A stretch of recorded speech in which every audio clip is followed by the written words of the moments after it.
like to call to order the meeting of the Board of the Vallecitos Water Board on January 7th, 2015.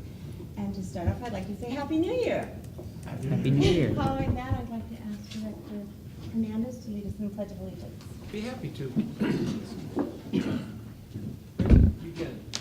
I pledge allegiance to the flag of the United States of America and to the republic for which it stands, one nation under God, indivisible, with liberty and justice for all. Thank you. And have roll call, please, Diane. Director Ellsworth? Here. Director Hernandez? Here. Director Martin? Here. Director Smith? Here. Director Evans? Here. Thank you. Thank you. Okay, first item is to adopt the agenda for this regular meeting on January 7th, and I need a motion. Move to approve. Thank you. Second. Thank you. We have a motion and a second. All those in favor say aye. Aye. Any opposed? Passes unanimously. Okay, the next item is an introduction by Richard Anderson of our new employee.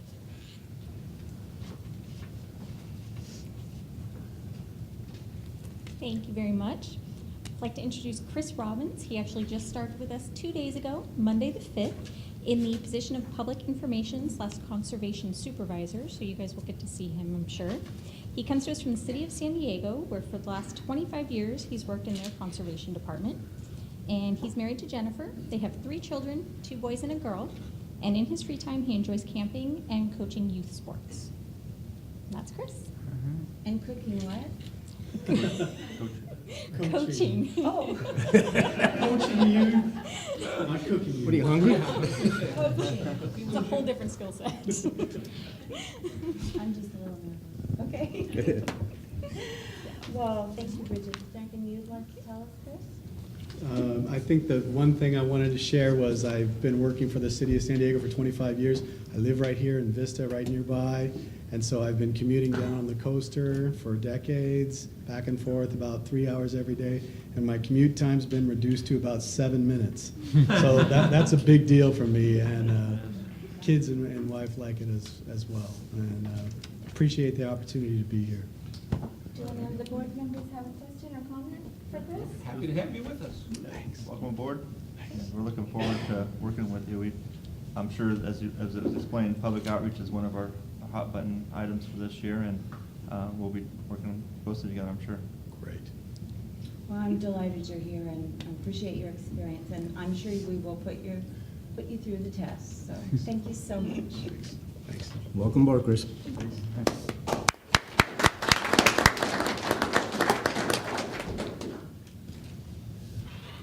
And now I get to do some presentations.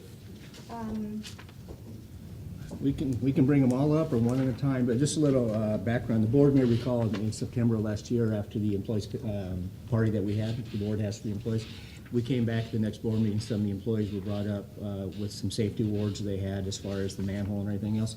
Well, during that process, the safety department and Ed and Jerome, they turn in applications to Aqua. It's called the HR LaBounty. It's a safety program that's done every year. And so what you have is 4 employees today. I'll call up Jason first, if he wants to come on up. Jason started with the district in 2012 as a collection worker 1, and he came to work here from UtiliQuest, as where he worked as a utility locator.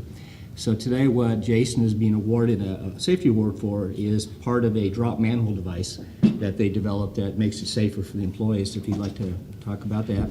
And then actually, because he got this award with Ian, where's Ian? Why don't you come on up? Ian's been with us since 2008, and he's currently a worker 2 as of 2011. They jointly developed this device, so they both receive award from Aqua, and they also get a cash award from him. Now, we got that in December, and I've held it till now for the board meeting, so they probably want interest with it. I was So- going to say, as Director Martin knows, is our delegate for Aqua, and when I was on the JPA as well, one of the things we really push is the safety, because not only does it keep you and everyone safe, but it keeps our insurance costs down. So this is fantastic, but before I hand it to you, tell me exactly what is a drop manhole device? Are you dropping? Ian holds Jason and he drops him. From like, if a sewer line comes into this elevation, and it needs to be this great line. This is line actually another one, from and make a drop, so instead, when it comes into the manhole, it just shoots down like this, well, all we see is a hole. We have to swing our hose in there, and it's super unsafe, and it can go all directions, so we made a device where we could set it on there, and it slides in safely. And all these years, they never busted. We got lucky. Thank you. And spend this all in one place. How much cash? $75. 75. Each? Yeah. There, so I can remember who you The are. Tom And shows. then when I get the photo. Just wondering what year they're gonna claim it in.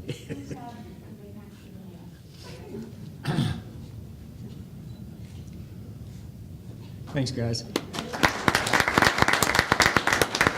And the next one is Craig Durbin. He's been working with the district since 2004, and he's currently a level 2 in the wastewater collection system.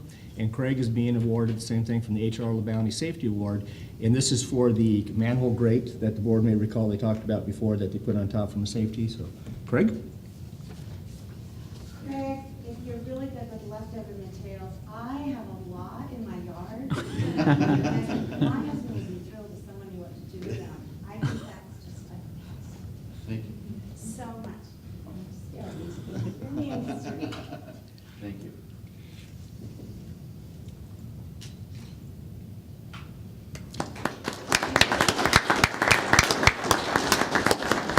And last but not least, Eric Garcia.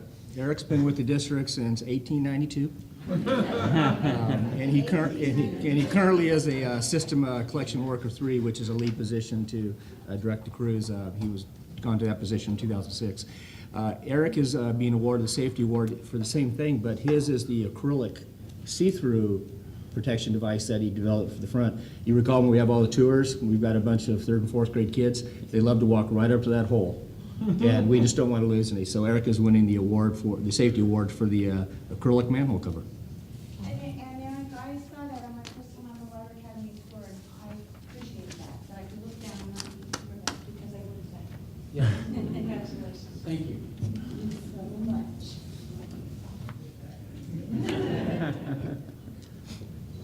Hold up the picture.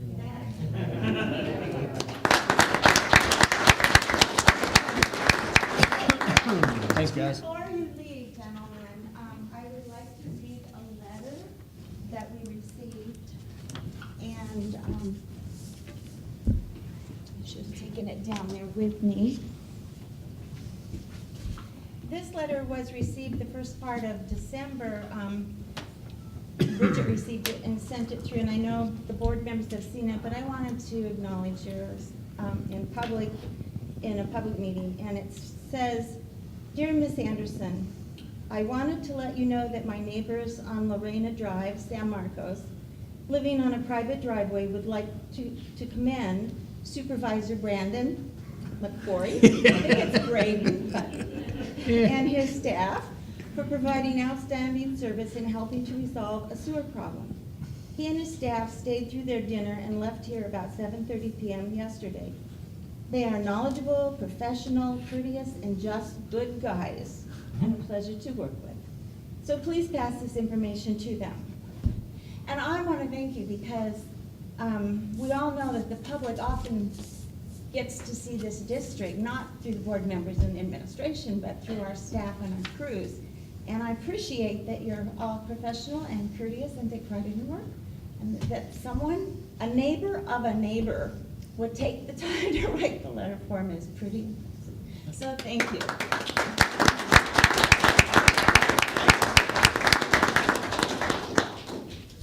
Thanks, guys. And he answers to Braid and Brandon, just about anything. We can talk on soul right after. We knew it was great, and that's all that's important. And you are incredible. Thank you.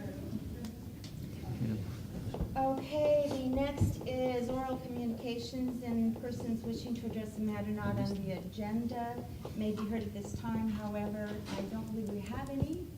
We will move on. Now, all is consent calendar.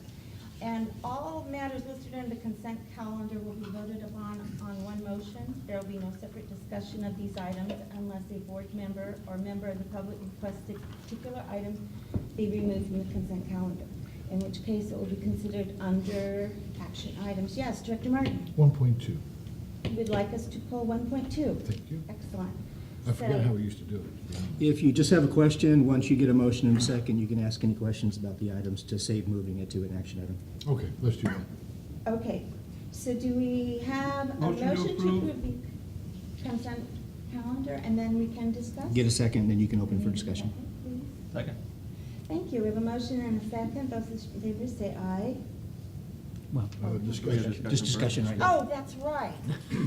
Okay, discuss. Dr. Martin. On page 19, I have a few questions. Carson's Custom Concrete Service Project, blah, blah, blah. What was that $650 used for? That's when we're in the street and they have to cut up the street. They have Carson's Concrete come pick it up and then they recycle the concrete. Exactly which projects it's for, I have to go back and pull the invoice and look. So if we remove a curb and a gutter, the concrete, we have to recycle that material. And do we always use Carson's? I believe they do. Most times, yeah. I think there's Joe's Paving too that we use, but I believe Carson's Concrete does the recycling. Okay, thank you. And then Vortex, a new mortar for $6,300? Same page. Yeah, that one is that? Yeah, that was the front doors. When you walk out, you'll see the white on top of the front doors. The automatic opener for the safety and the handicap went out, so we had to replace the motor above the door. Okay. And then the last thing, and I've noticed this as I have walked around this building, all the various departments, I noticed an awful lot of office furniture that's not being used. They're dormant offices waiting for something to happen. But then down here I see BKM Office Works, we spent $3,000 on new office furniture. Mhm. Why would we do that when there seems to be a lot of it around here? Is it a specialty item that we needed for somebody? No, probably what that is right now we're in the process of moving the mechanical electrical department over into what we call the B building, the operations building. Right now they're in the fabrication shop, the old fabrication shop, which doesn't have air conditioning. So it was a capital project in the budget, and what we're doing is we're getting the office furniture and things ready so that once that construction starts, which should be shortly, we can be ready to go. That isn't what this said it was for. It said water ops office, chairs, and new office furniture for conservation department. Oh, okay. Combination. It's a combination of multiple things. Yeah, the construction department, the furniture there is, I think, original from this building, from when this building was built. And the construction guys are out in the So field. are you, so is Dennis. So what happens is the furniture just gets old and worn over. They replaced the table and the chairs. I understand. And the but- other is the office for Chris when he moved But I upstairs. have noticed that upstairs in the office, you have empty offices that have furniture in them. They're all full. That's sitting dormant. They're all full. Really? It just looks like they're dormant? Yeah, they're full. That's amazing. Other than Tom's office. Tom's always. Well, Tom's always looks empty. Yeah. Yeah, no, every office upstairs is full. The one that didn't have furniture was adjacent to where Lisa was, and that one had furniture put into it. That's the part of this for the conservation person. Okay. Yeah, the other offices are all full upstairs. Thank you very much. Thank you. Thank you. Thank you, appreciate that. Okay. Now we have a motion and a second to approve the consent calendar. All those in favor say aye. Aye. Any opposed? Passes unanimously. Thank you. Okay, action items. Before I go into this, I would just like to, for clarification, it's probably for you to answer, Jeff. I just had some confusion in placing an item on the agenda, and we call everything an action item, and then anything that's under this, I assume we can discuss and do action at the time. We're not limited by it. Some will say approve, and some will say discuss and direct. Yeah, All no, items the are main, open to main purpose is that, so the public knows that there's a potential action to be taken on a particular item, so that you have a proper description of what the item is, and in the notation that, hey, this is an action item. So I think you have pretty broad discretion as to what type of action you're gonna take on it. So by being under action item, oh, I'm sorry. Well, I was gonna say, the reason sometimes is if there's something coming from staff, we actually have an action we're requesting. Sometimes you'll see it where it says, presented for board discussion. That might be an item that, if it's something requested by the board, staff doesn't have a recommendation on it, it's being presented for discussion. It doesn't preclude action, but we're not making a recommendation, that's why there's no action So an recommended. action item, any item there has the potential for action. Yes. Should the board give the direction or to do so? That's Yes. perfect. That's all I wanted to clarify. So that is where we put items to discuss. Yes. Okay, thank you. Okay, our first action item is 2.1, approval of agreement for construction of the desalinated water connection to the Vallecitos 9 flow control facility. And it looks like James Gumpel will be our presenter. Happy New Year. Thank you. Madam Chair, members of the board. This item starts on page 26 of your packet. And just go into a little bit of background, back in November of 2012. Let me catch up. Okay. Yeah, back in November of 2012, the district entered into agreement with the County Water Authority to purchase desal water directly at about 3,500 acre feet. With that came construction of a new turnout facility, which comprised of approximately 330 feet of 16-inch steel pipeline and a valve vault. Fast forward to about April of 2014, and the board may recall entering into an agreement with the County Water Authority for construction, partial construction of those facilities. It was about 220 feet of the steel pipeline. That 220 feet comprised of the amount of pipeline within CWA's property to their property line. The remainder was going to be handled by the district. With that also, the desal plan within itself fits the district's strategic goal, Area 6. It's our #1 alternative water resource that we're going for. So with that, fast forward to today, and now the district's getting ready to actually bid out the remainder of that desal connection facility, which is 110 feet of pipeline and a valve vault. With that, CWA has to review and do some oversight of the work, because they are, at the end of the day, they're the owners of the facility. With that, the agreement before you for consideration is for a $16,000 deposit with the County Water Authority for review and oversight of the facilities that the district is going to build on behalf of CWA. Unless the board has any other questions, staff recommends approval of the attached agreement with the County Water Authority for an amount of $16,000. Board members, do you have any questions, comments? I have a question. Yes. Do you anticipate all of the deposit being used? Yes. Unfortunately, yes. Probably to the penny. Okay, we need a motion. Move to approve. Thank you. And second? Second. Thank you. We have a motion that's been moved and seconded for the approval of the agreement for the construction of desalination water connection to the Vallecitos flood facility. Those in favor say aye. Aye. Those opposed? It passes unanimously. Thank you, James. Item 2.2, I assume is also yours. Approval of construction agreement for North City East Unit of Urban Village. Yep, this is in the University District area, the city's redevelopment area, and it's called Block C. With that, the project will be constructing about 2,235 feet of 12-inch water main, 590 feet of 12-inch sewer main, and also about 764 feet of 8-inch sewer main. They will be housing just under 200 units and some commercial projects with that to be serviced. The developer has paid all the engineering fees and deposits at this time. All the bonds have been received, and unless there's any questions, staff recommends approval of construction agreement of the North City East Unit or Block C project. Are there any questions from the board? Move to approve. Thank you. Need a second? Second. Thank you. You guys are waiting down here?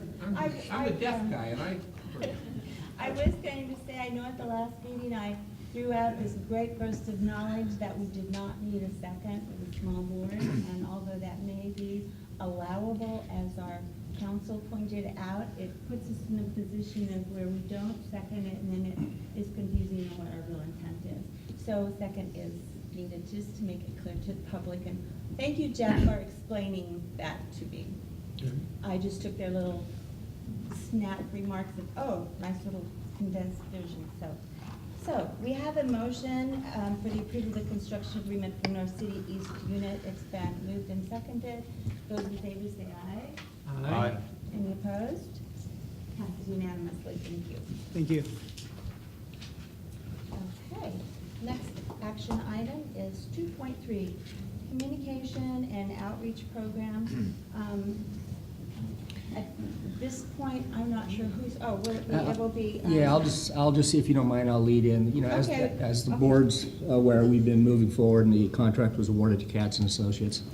We do have Tina here from Katz and Associates, who is the project manager, and the representatives that'll be doing the survey, the poll. So today's kind of the kickoff for them to explain the poll, the purpose, get some feedback from the board on the areas.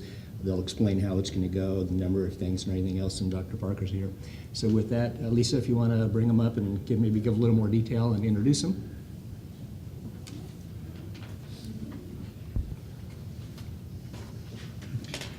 And also, we did send out the email to you guys for that really great read, and we'll resend it to you for whatever reason. It disappeared there. Looks like the water authority did all their work for them, basically. What's that? The water authority did all their work for them. Well, that's why we excluded the big questions from the, Pardon? I couldn't hear the comment. I couldn't either. Sorry, Director Martin. I said, although the information received, kind of off the cuff, was that the water board, the water authority, has already done all of their stuff for them by showing that 5% of the people that were attempted to be contacted were physically contacted, which is a huge disappointment to me, but maybe that's standard of the business. But I'll find out. Well, let's allow them to present their information, and if you don't mind, would you mind holding questions and comments, write them down until the end of the presentation? And I know that the surveys were quite extensive, so it's going to take us a while to digest them. So I would just, as they're very specific on the surveys, if we could put those in an email to you, Dennis, would that be Sure. the correct approach?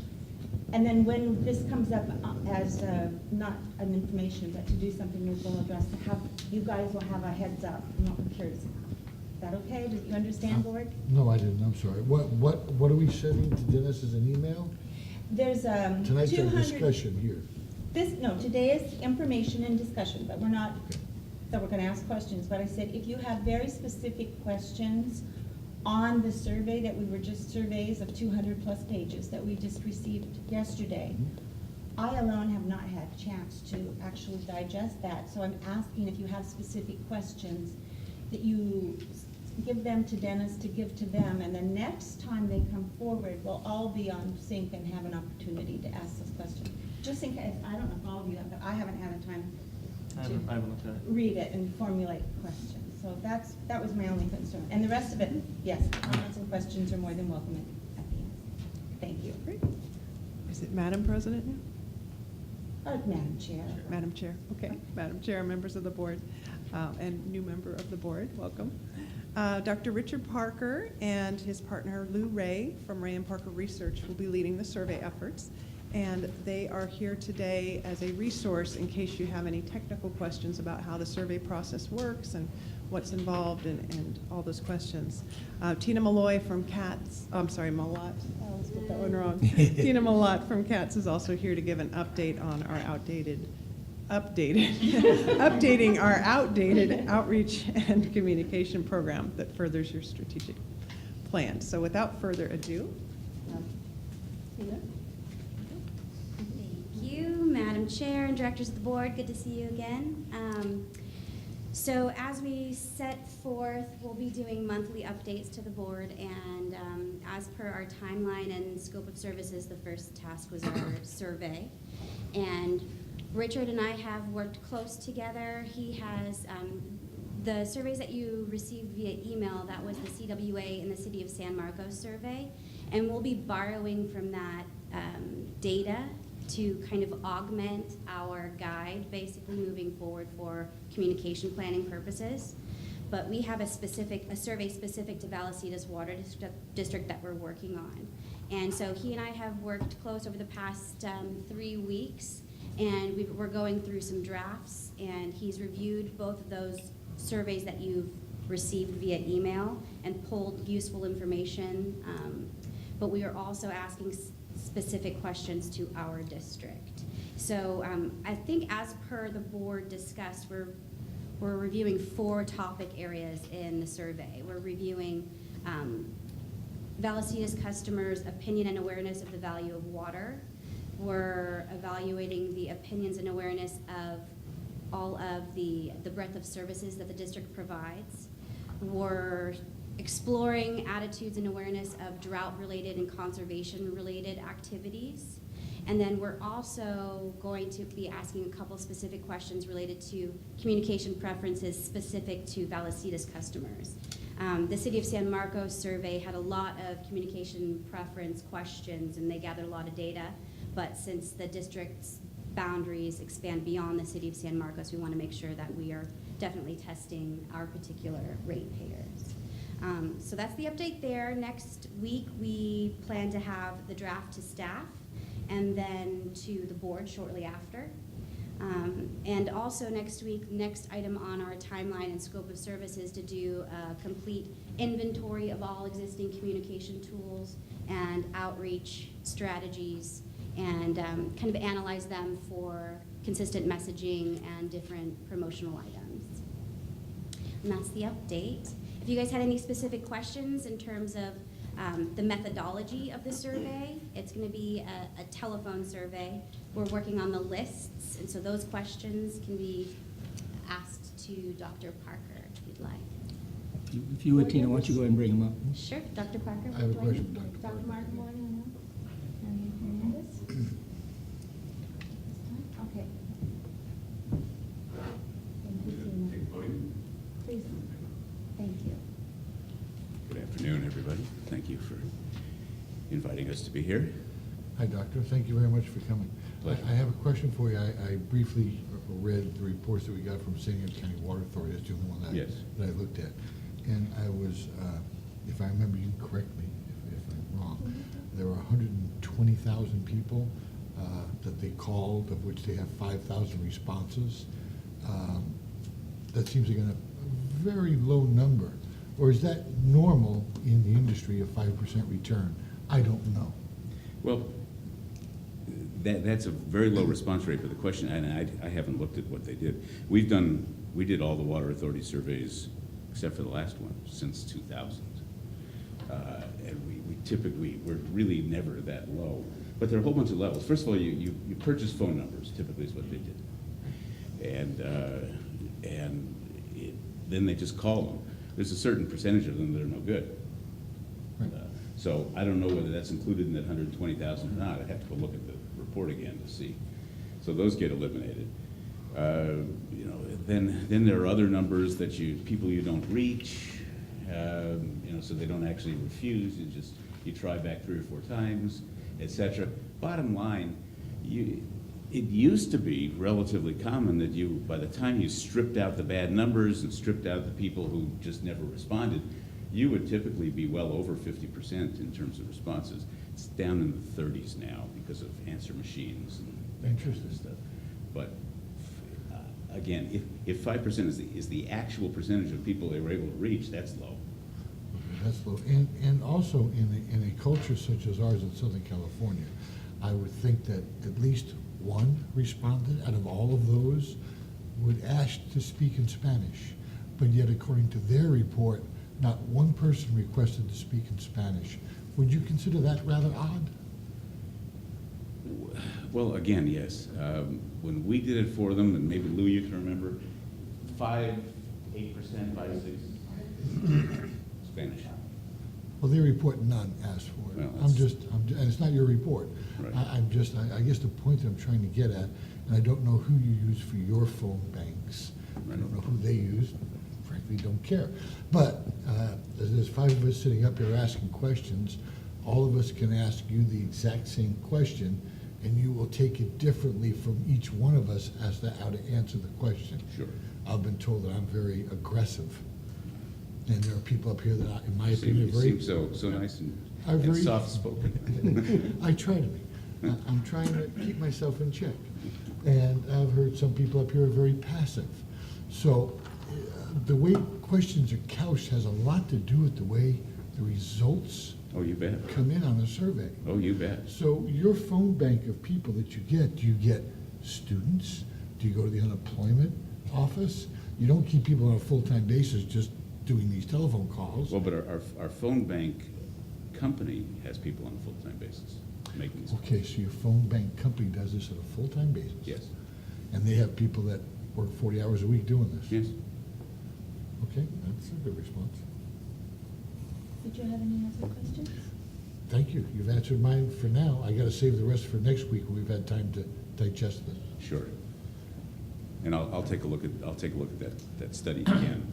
And Dr. Hernandez. And I have a couple of questions here relative to how many phone calls, numbers will you attempt to accomplish out of Well- 87,000? Out of, well. Our population we're- is we're go- 87,000. Oh, I see what you're saying. We are going to try to, well, we will get, at 300 people. 300 people? 300 people. Okay. That's a margin of error of about plus or minus 5.5%.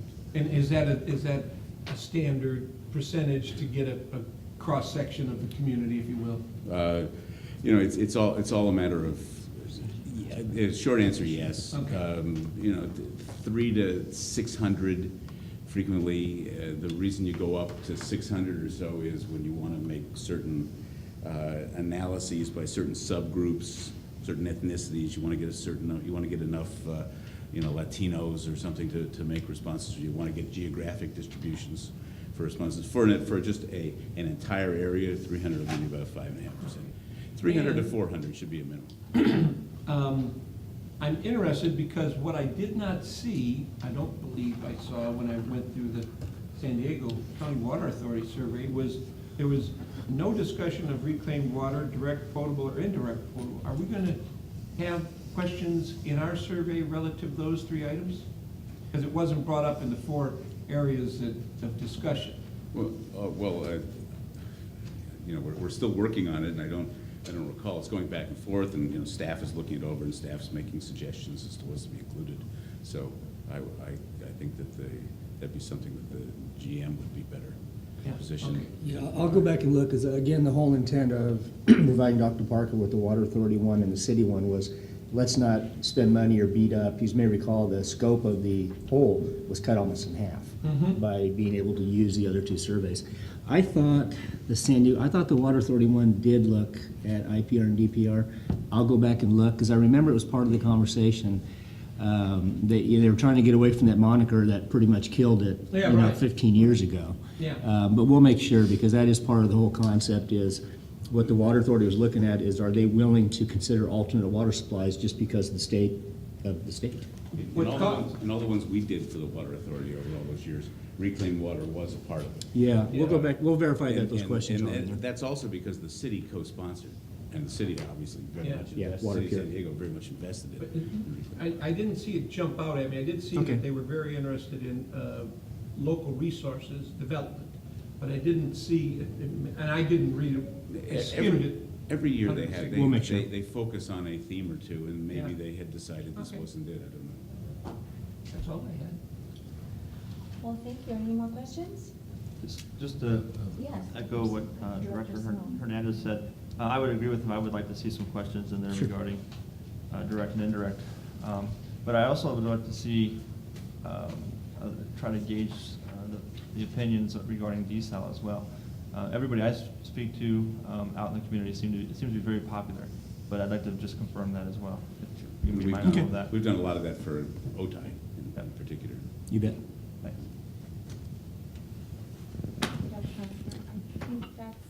questions for now? For the And, I have a question for our, for Tina. Well, thank you so Okay. much. Thank you. Thank Thank you, you. Dr. Carter. Enjoyed meeting you. thank you, Doctor. Tina? Yes. Dr. Martin? Hi, team. Director Martin. I said, did something change between Christmas and now? I don't know, now that I know it, Martin. Doc Martin has boots. Hi, Tina. I have a question for you. You mentioned the 4 things that you were looking at. Were they things that we discussed or you discussed with staff or all of us discussed together at that last meeting? Now, what am I missing? I think it was discussed between all of us. And I know that we've had 3 discussions about the survey and what we wanted to get from the survey and what you guys were interested in gathering from the community in terms of opinions and awareness. Okay, and what are the 4 that you have now that you think we've boiled it down to? We want to know how much people know and care about It's on page 53. the value of water. 53. Yeah, it's on 53. So the value of water, since that's going to be a key component of our outreach program, is communicating the value of water. We want to know how much people know about it and their opinions. And then we're also going to test how much people know about the district and its services.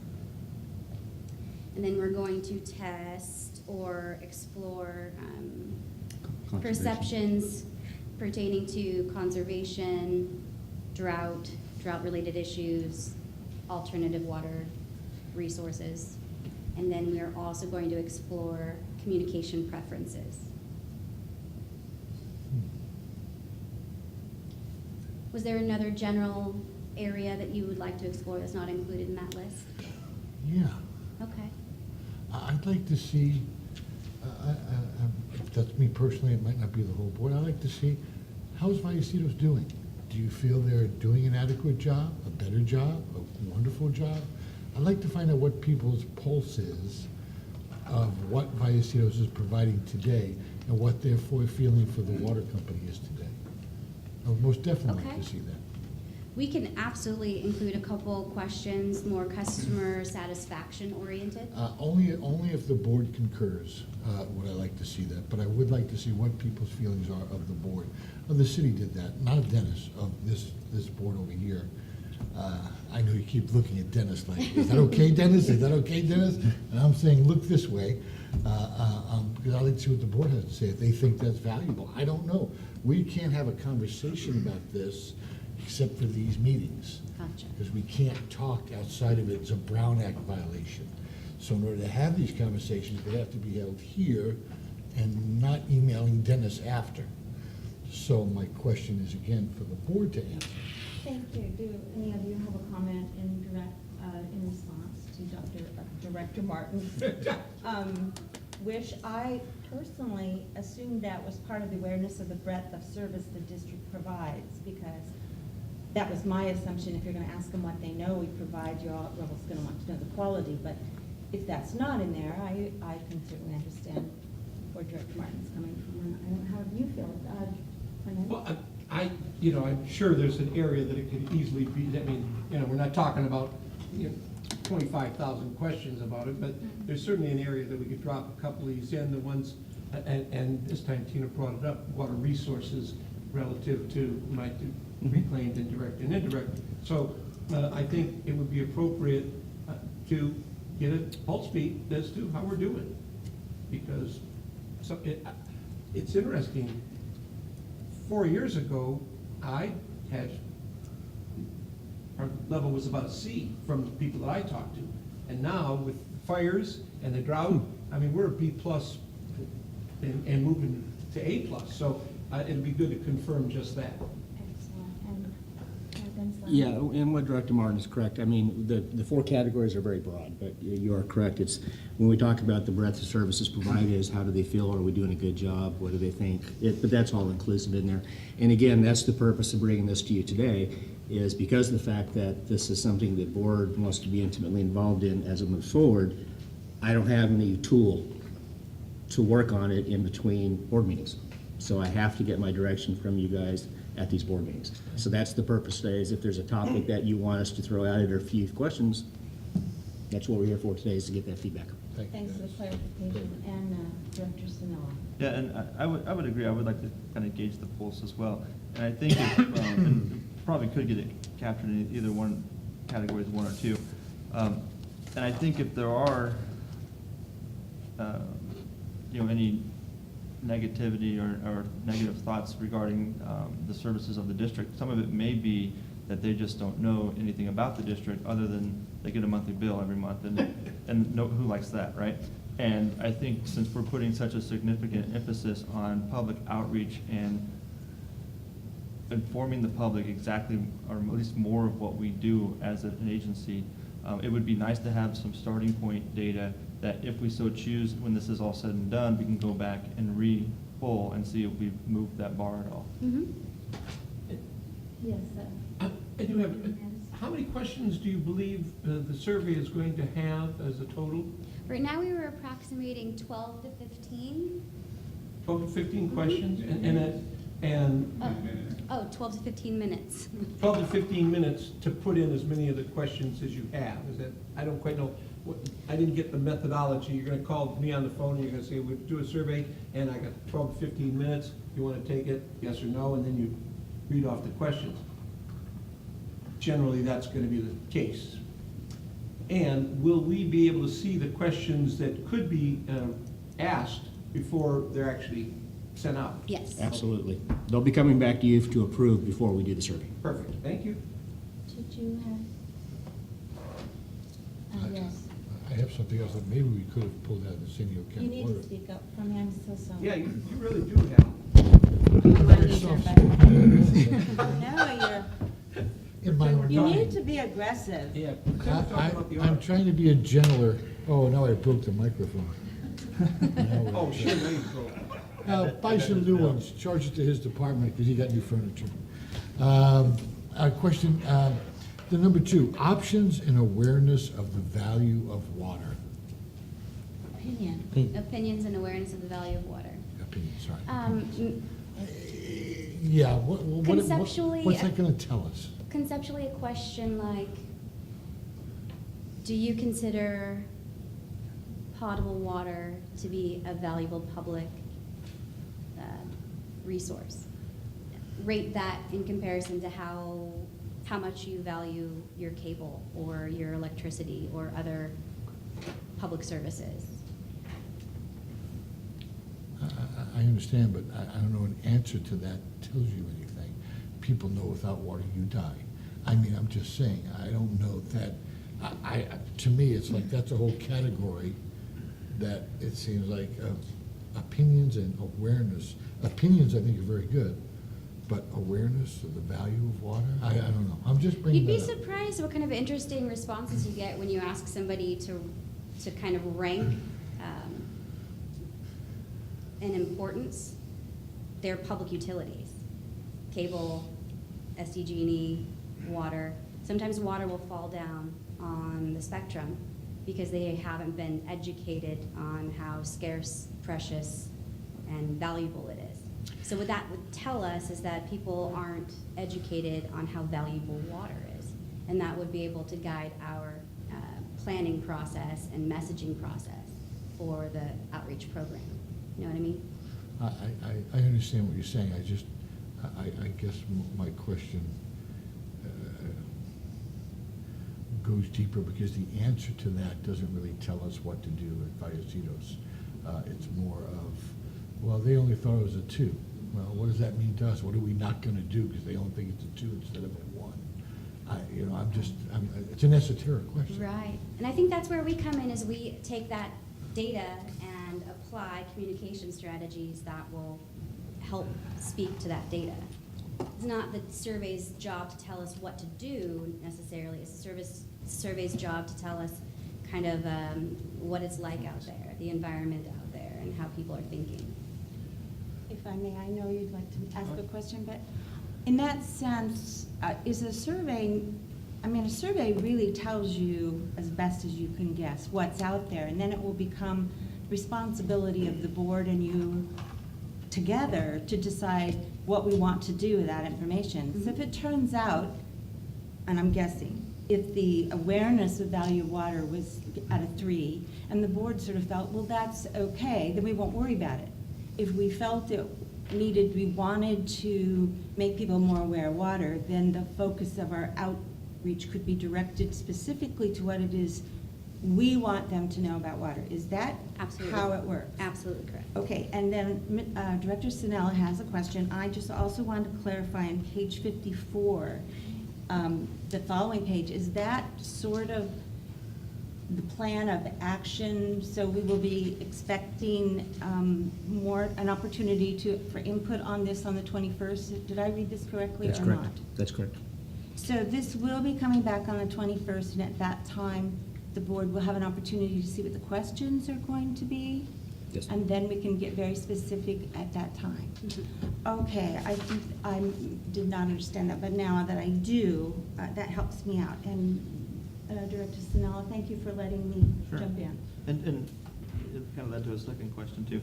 The value of water, when you say that, do you mean, yes, water is life-sustaining and blah, blah, blah, or do you mean the financial value?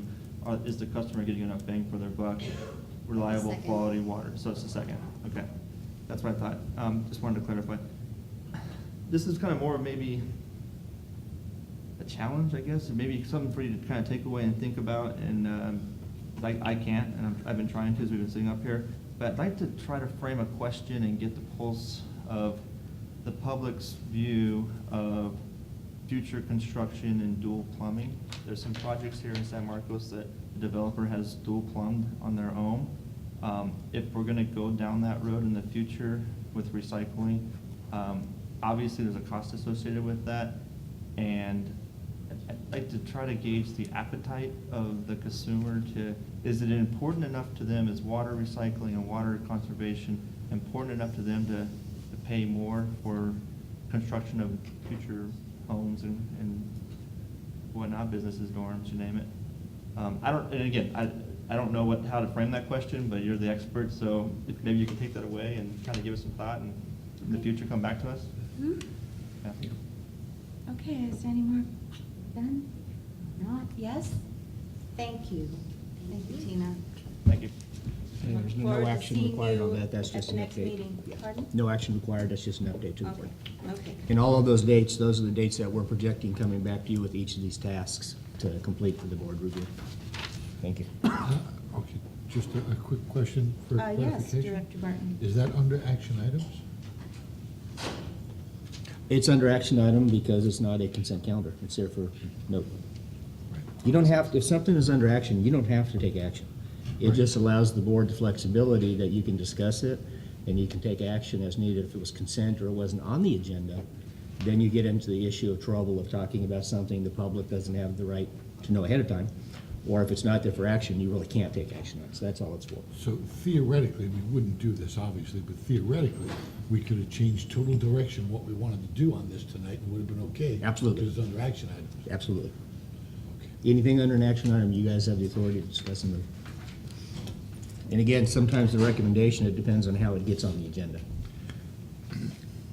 And my question in that situation is, if we had chosen, or if a member had chosen at that time to change this, then that would require a motion to change the focus, and then we would go into a full discussion of that? Or would we have a motion to reconsider their understanding of what we were seeking, and then we held another meeting with them to regroup? How exactly would that have? Because you have a contract and a scope that you've approved with them, which is what we brought forward. So let's say the board voted and you got a majority and said, we want to double the scope of the pole. We want to really talk about the color of the carpet, the lighting that we have here, and we wanted to change all that. What you would do is you could take that direction, but you would have to ask me to go back and renegotiate the scope, then bring a new contract back to you. You can't take action to change a scope without getting feedback from them. So you could do it, but what you would do is just that part would go under, you'd kind of stop it, we'd have to renegotiate, bring it back, and modify the contract. But if I recall Yes. from when we met earlier in December, we may get to the point as, in this process, that we don't see that we're getting what we really wanted, and we could, as a board, decide that to make changes to the scope in the contract altogether. I think, I forget the language that you had explained to me, but you said that our terms and conditions are such that if at any point we can basically back out of this. Yeah, there's two provisions. One, if you did want to change the scope, that's your prerogative. But again, like I said, I would just have to go back, renegotiate, and bring a new contract. The two provisions you're talking about is convenience of owner, that's the board. It just says, you know, we've gotten to the point, the survey's done, we've done all of the evaluation and interior stuff, we think our staff can handle the rest of it. Let's save $20,000, turn it back over to staff, and let staff, you could choose just to end the contract because of convenience of owner. The other is failure to perform, and then you could do it under that provision. Yep. Thank you. Any question? Yes, Just for Director a Martin. firm understanding, for instance, at our next meeting when it comes back on the 21st, based on what I'm reading here under the discussion, we have, based on the feedback from the board, the survey will explore the following topic areas, and it lists 4 predetermined areas. We could, at that meeting, under action plans, say, you know, we also wanted to add the performance of the current Vallecitos district and how it's doing. Absolutely. We could add that. Absolutely. We could add, you know, we want to know if people are happy with the amount of rainfall. We could add. You can add anything We you can want. add things to this or subtract things to Yeah. this as we want to. It doesn't change anything. I would say yes, within limits. Unless If it you gets crazy. suddenly said, okay, we want to triple the size of the pole, I've got to, out of fairness to the consultant, Sure. go back and talk to That's them. understandable. But if you want to change the category and move the questions around, say, ask the question this way, absolutely, absolutely. That's why it's coming to you at this format, because I need the feedback from you guys. Right, and will we be getting this from them, should have asked if they were here, but in enough adequate time so that everyone's able to read and understand it before we come to the meeting on the 21st? Yes, you'll have the questions concurrent with the board packet coming out the week before. You gotta keep in mind, I can't give you guys as elected officials information that'll be coming as an action item unless I give it to the public at the same No, time. I So completely what'll understand. happen is the questions will be either in the board packet or they will come to you under separate email at the same time. Right. Yeah. But if they happen to come in a separate email the day before the board meeting. No, you'll get them at least the Thursday before. Okay. Yeah, absolutely. Okay, so we will get the information. Sure. Time to review it. Absolutely. And, yes, Director Snell Again, has one more? Just to clarify, and I view this discussion that we just had with the consultant and their pollers, that I would hope that they took away from this meeting that within these categories that are already established, that they're savvy enough to know to put a few questions in there to gather the pulse of the public's view of how the district's doing. If they didn't, then that's concerning to me, because there was at least 3 of us up here that had said, yes, I'd like to see something like that. And I don't think we need to have a formal vote to direct them to do that. I would think that just the interaction and conversation that we're having in a public forum, that they would pick up on that, and as they're developing their questions, that they would incorporate our feedback as we go along. You've got a professional firm that's all they do is public outreach. And you have a professional polling firm that's all they do is public outreach and polling. So I would have to assume the knowledge and the scope is there with them. If not, I'm sure they took away from what you guys said today. And if I could add to that, the reason I had asked the board to hold their questions and comments till the end is I wanted to see what they would present to us and at that point what our feelings were. But understanding they were only presenting their basic ideas, I felt that next week, our next meeting is the one when they can give us something specific. However, I feel it was very important that you made your comments today, because I do think we told them that the depth of what they may have gotten from the first workshop is slightly more focused. Absolutely. And of course, if that doesn't come forward in the questions they present next time, one, we have the opportunity to add them a second time, and we can adjust, ascertain how we feel if they did or did not hear it. Absolutely. So Absolutely. I thank you all for your comments and your patience, and I didn't mean anyone to feel I was excluding you from input. If I- Yes, if I have one more Dr. thing, Martin. and it's just something I've noticed over my 2 lovely years of being here and enjoying every moment of it.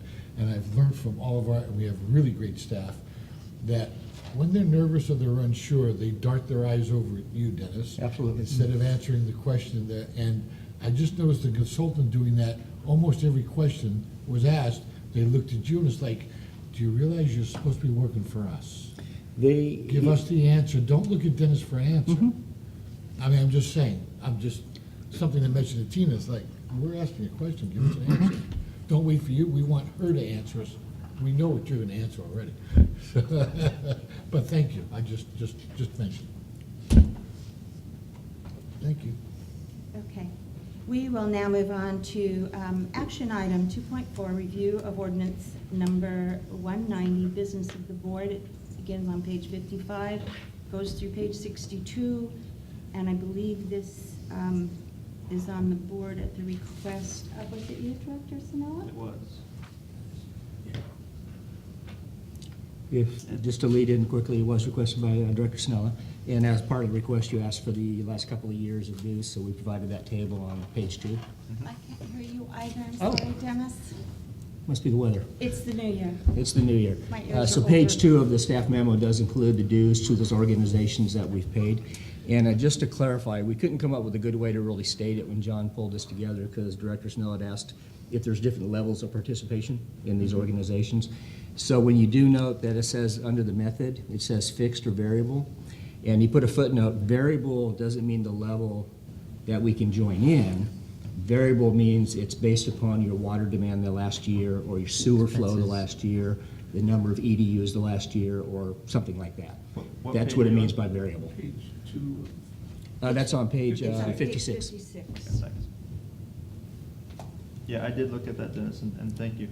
So if it's fixed, it just means that's what the rate is, plain and simple. The variable, it's not level that we can join, it's just it varies year to year based upon the district. Okay, but I know within this, in this group of organizations, there are such as the San Diego North Economic Development Corporation. There are different levels. That is correct. Of involvement in That is partnerships. correct.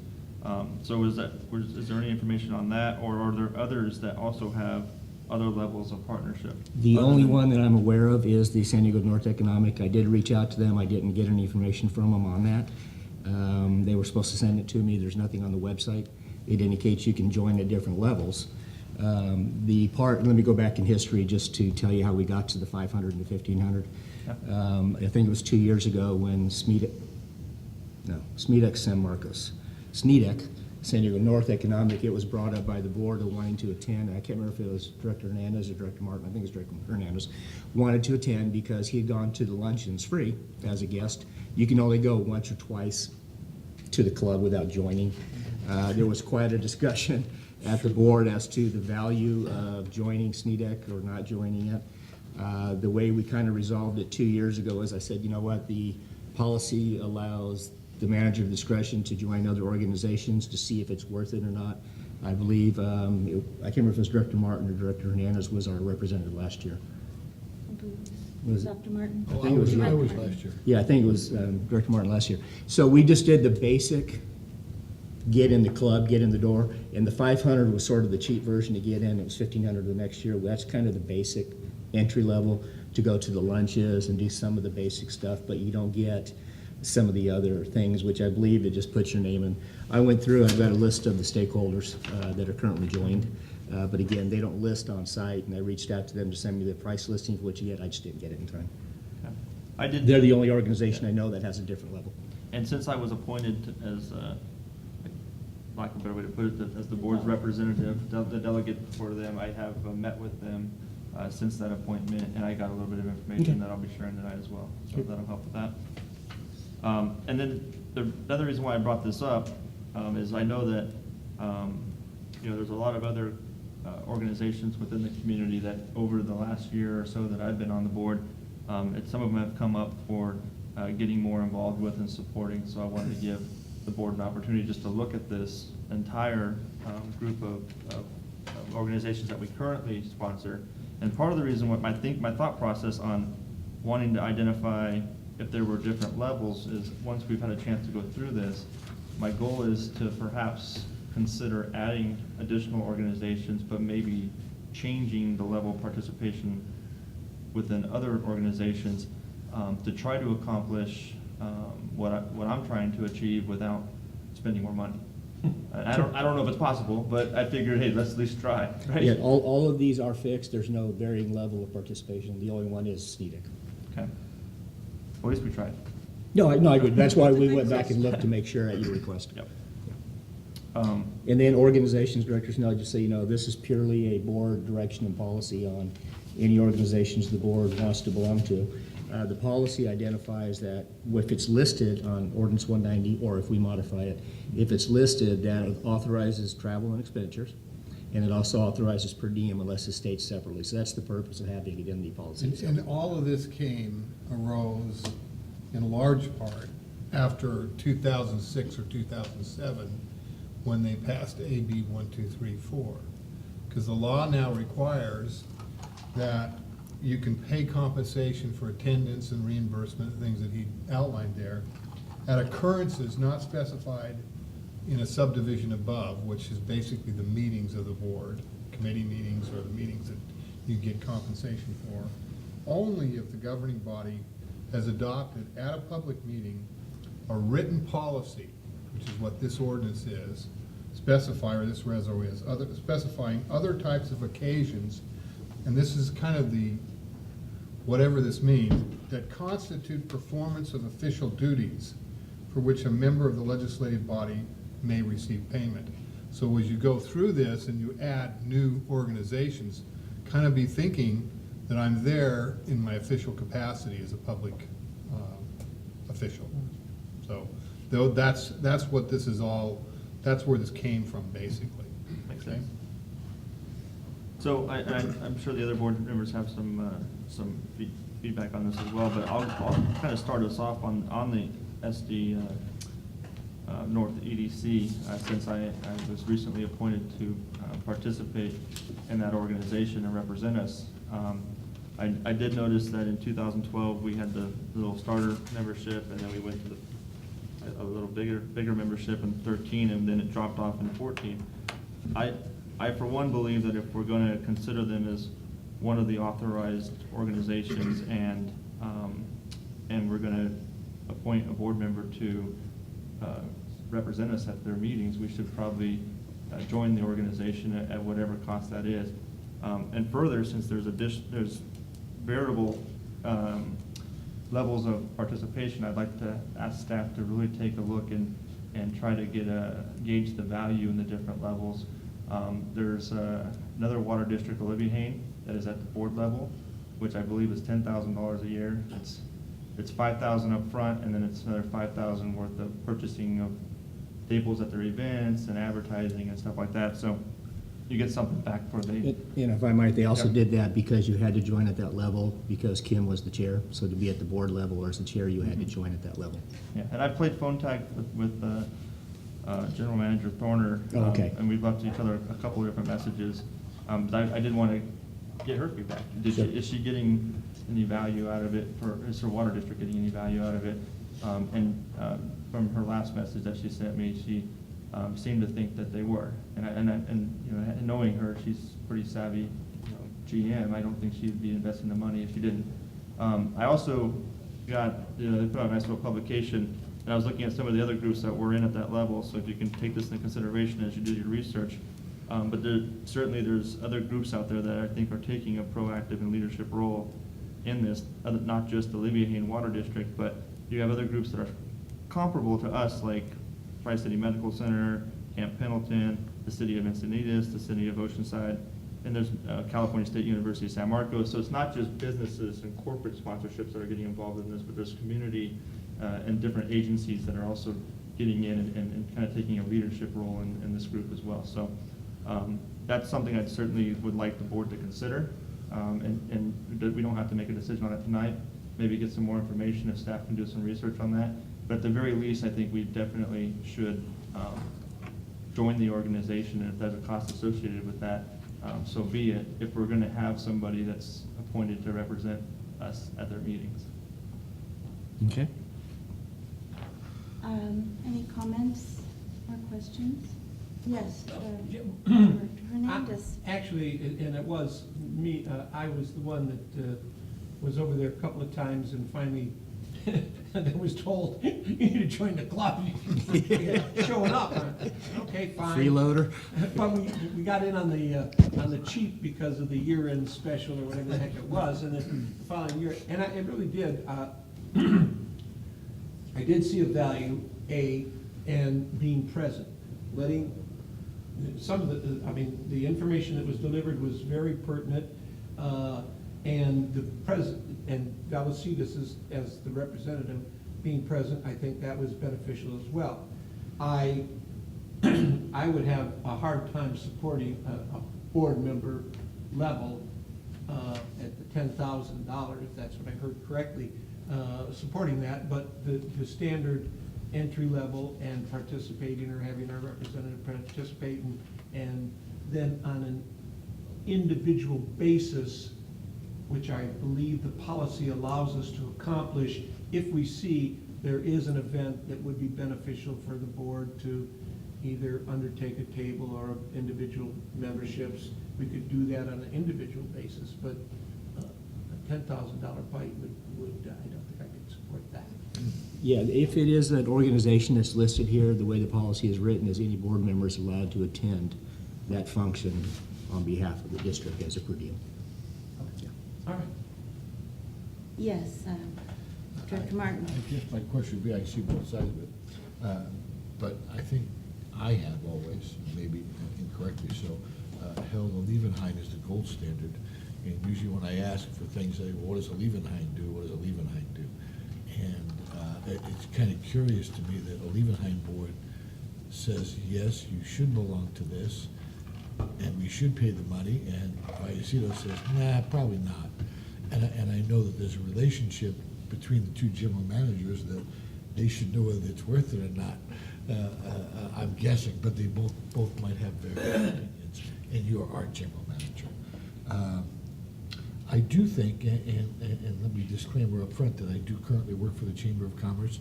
I am not a board member, nor do I belong to the EDC, nor am I a board member of the Chamber of Commerce, nor do I ever plan on being one. With that said, I do think that when we have representatives from our board represent us at a board capacity, that they should be a per diem paid them, if it's legal, and I think it is.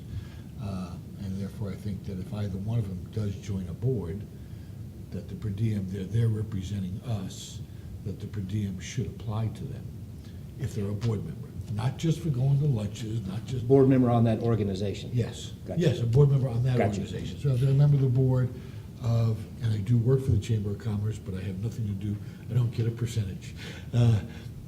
If they become a board member, that if they're representing Vallecitos while they're there, they should be paid a per diem for the board meeting, and the same with North County. As far as $10,000 a year, it's a big bite to me, but if a Levenheim sees the value in it, I don't know why we don't, or what's the difference in opinion. Is it because of the person, that's a staff person, this is a political person? I don't know. I'm sorry, Director Martin. Were you asking a question or making a comment? I Because guess I it was was actually directed- asking a question to Dennis, because he seemed to be leaning, my guess is leaning, because you May never I really said. interrupt that then? I don't feel it's appropriate to ask the GM. This is a board decision, and this is a decision about policy.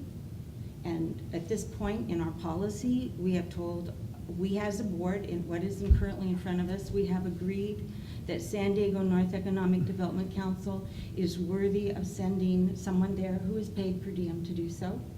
And our policy at this point, at the most we've ever done, has been to, I don't know what the 1,500 was for, but we've never gone full board.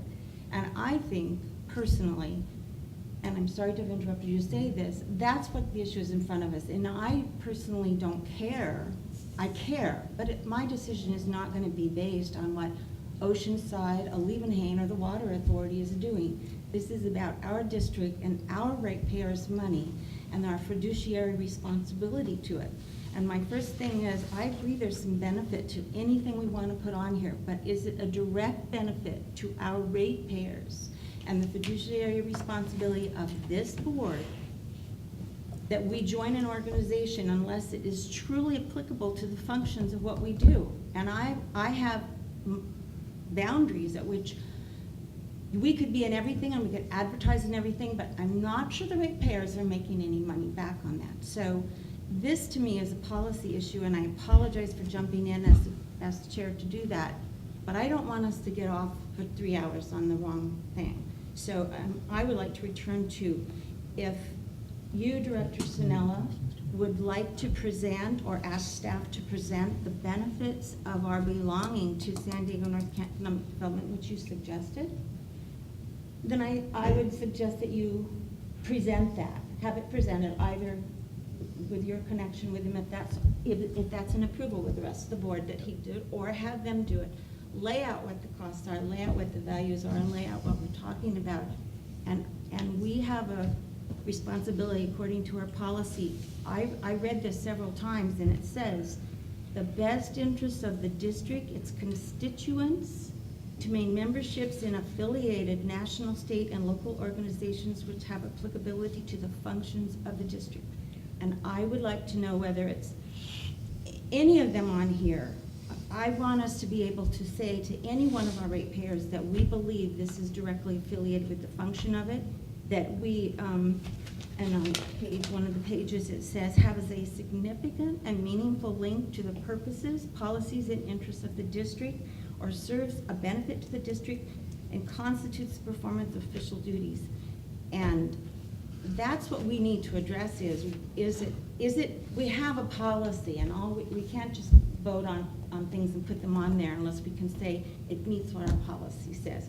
So my feelings are, I'm happy to vote positively for anything that fits the qualifications of our policy, or we need to change our policy. So then I'll just put it all up there.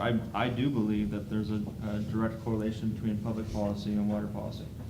And I do believe that an organization like the San Diego North EDC would benefit both indirectly and directly our ratepayers, our involvement, just from the first annual luncheon that I attended.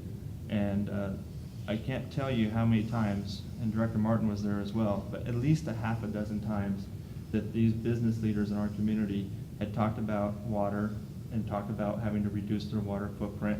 And there was a lot of informative information that I took away as a board member at those meetings. The reason why I think there's value in looking at what the precedent out there in the public is because we don't know everything. We may not always be thinking of exactly every reason why, but if you have a dozen different organizations like SDG&E and the City of Oceanside and Cal State San Marcos, and these are organizations that are similar to us, and another water district that's our neighbor is also involved. I think that is prudent to bring up and to at least ask the question why, and that's why I reached out to their GM, and on my voicemail I specifically said, are you seeing a value?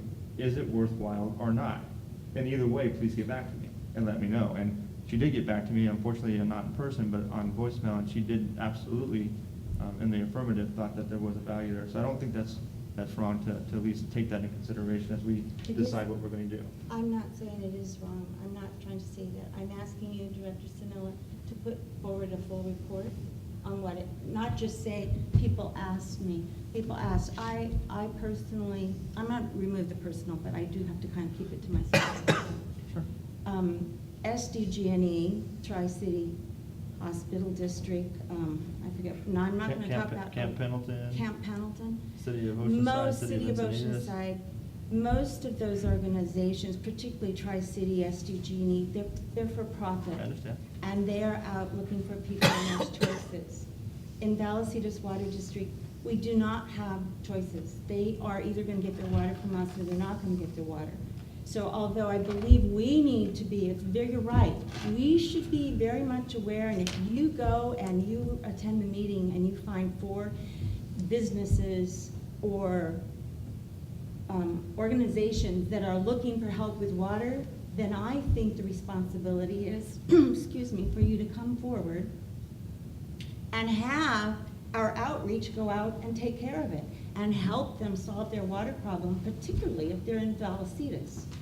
But I don't think we need to spend $10,000. I mean, $10,000 a year is more than we're paying for, I believe, One of them? several of the ones. We pay California Special District Association, which deals specifically with us, $5,600 a year. We pay $69 to the Water Education Foundation to join. $10,000, if this is beyond the scope, I just don't feel qualifies, then I am simply asking you to validate that point and convince not just me, all of the board, so we can say our policy has been carried forth. That's all I'm asking, and that takes a little more than just saying, I was there. And my proposal to staff was to research the levels. Yes. And I have, the levels begin now at 2,500, and they go, and there's one other one in between that and the $10,000 level, and to identify if they believe that there's enough value to go at the 10. I think we're somewhat obligated to go in at the $2,500 level, just because I think that's what it takes to continue to participate. So if we deem that it's worthy for us to go, let's. And if you remember this from when I was up there applying for this position and I was appointed the first time, one of the biggest goals I had, I wanted to be a leader in our region, and I wanted our water district to take a leadership role, just like these other dozen organizations that I mentioned. That was very important to me, and you guys appointed me, in part based off of my presentation, I hope. So this is important to me.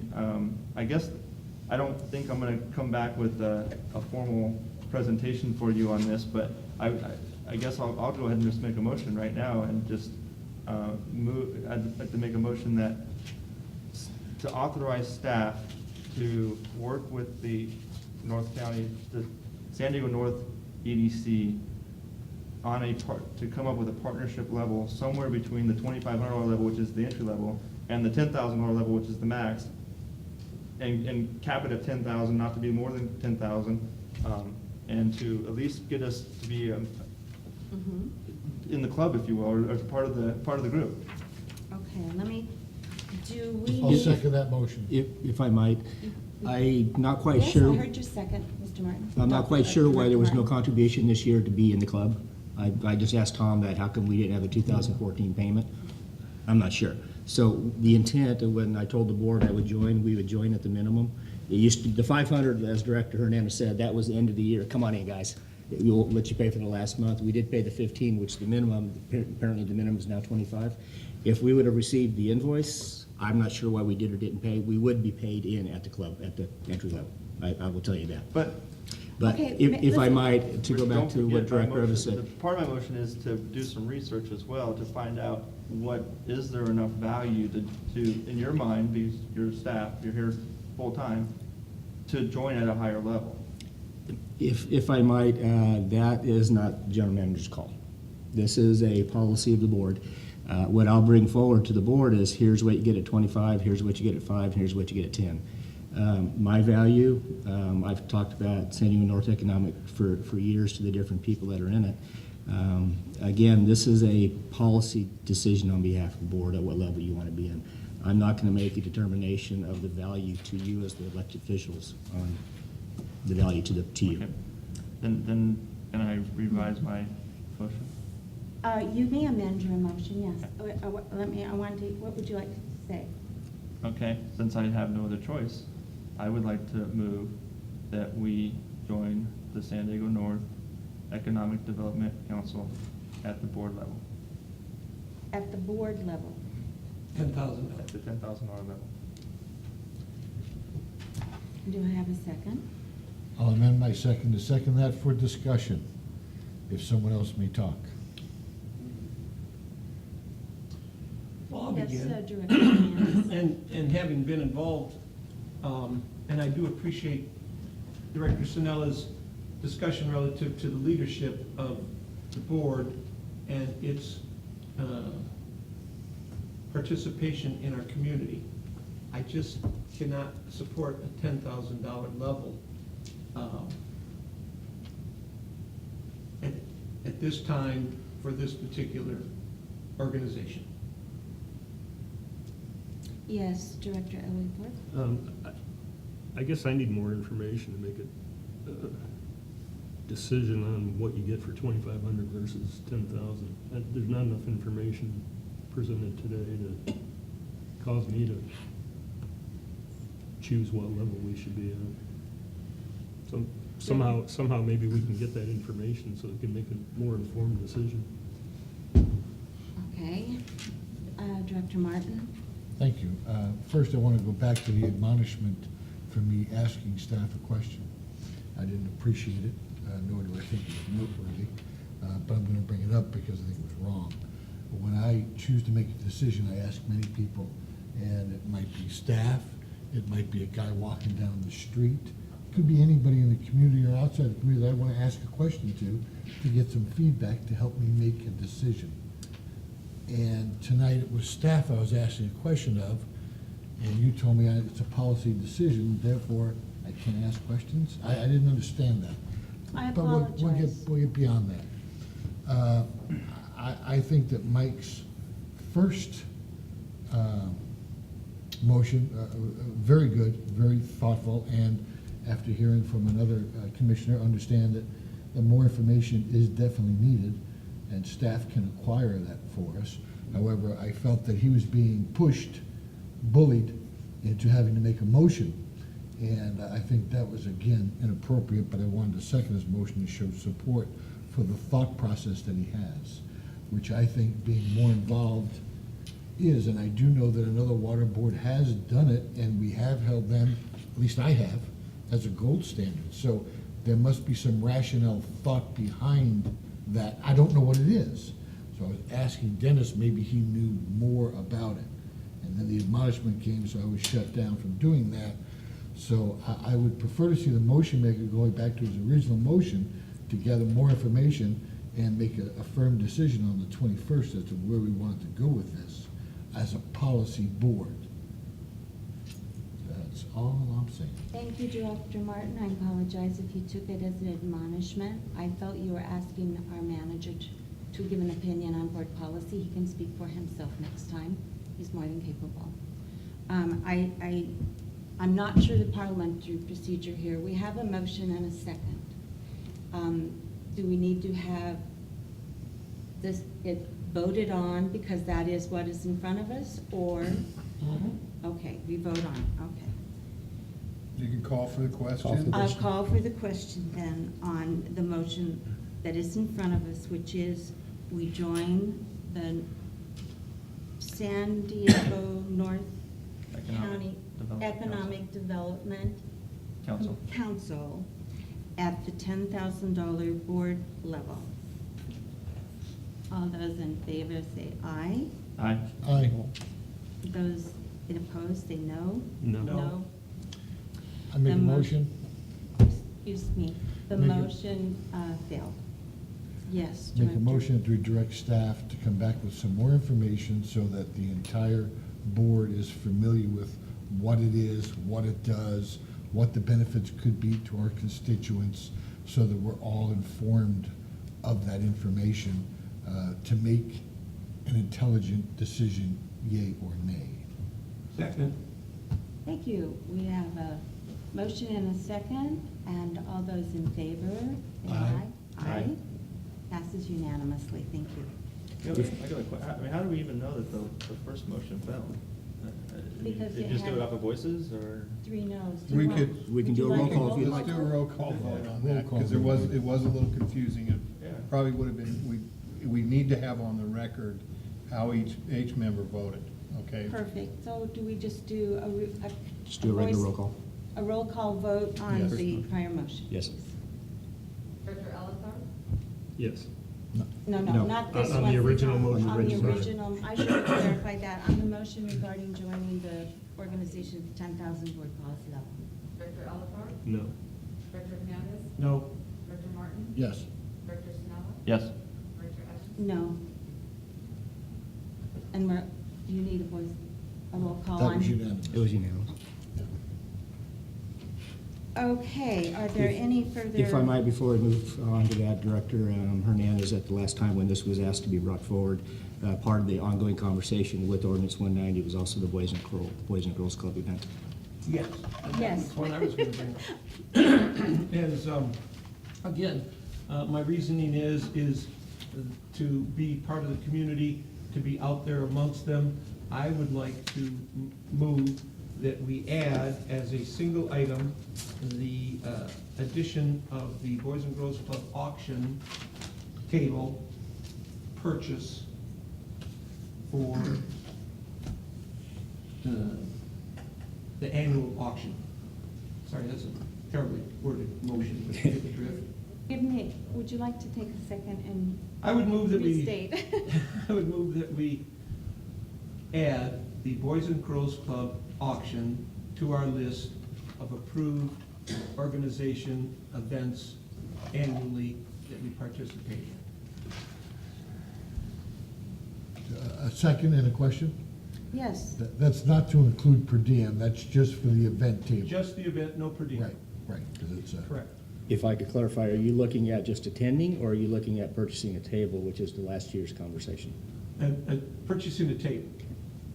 And on behalf of Vallecitos. Oh, yes, on behalf of Vallecitos. And to further clarify that, so there's no misunderstanding, that's for the board members' participation at the table. If the board member chooses to bring a significant other, the board member will pay for the significant other.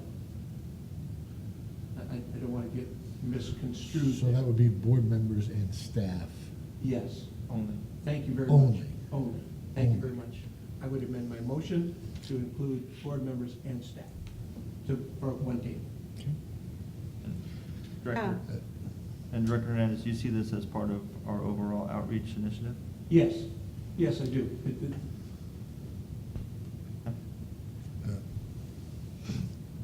yes, And Director if I may, Martin. just to bring up for clarification, because we have a new board member that may not be aware, and I'm not going to give a sales pitch at all, but it is sort of. The Boys and Girls Club is the largest nonprofit in San Marcos, and it's attended by literally everyone. And the question has been for years and years and years, how come Vallecitos doesn't participate? Asked by many people at many levels. And it's like, you know what? And the board members, like Mr. Hernandez, spend a lot of money there, so it's good to have them. Or used to. I have one question. What's Yes, the cost of purchasing the table? I think it's 8 times 150 is, or it's think either it's- 8 or 10 times 150. I think it's $1,100. $1,100. I'm thinking, but I'm not sure. Yeah, and just so you do understand, if the policy itself allows the board to approve these in the paragraph right below the existing organizations, so we don't actually need to add it to the ordinance. The board has the authority to do that just by motion. The question regarding that, if you add it to this table, then it's eligible for per diem. Correct. Right. So that- That's why I say you can just add it as an attendance by your motion vote today. We don't need to actually modify the ordinance. Could you clarify which section of 2.1. 2.1? What it says, in addition to the above organizations, the board may remove, add, or approve additional or authorize other attendance at events by motion of the board. So you don't need to actually add it to the ordinance. Just And a- does it not include per diem unless we state it as, or it would include per diem? No, it's just attendance. Just attendance.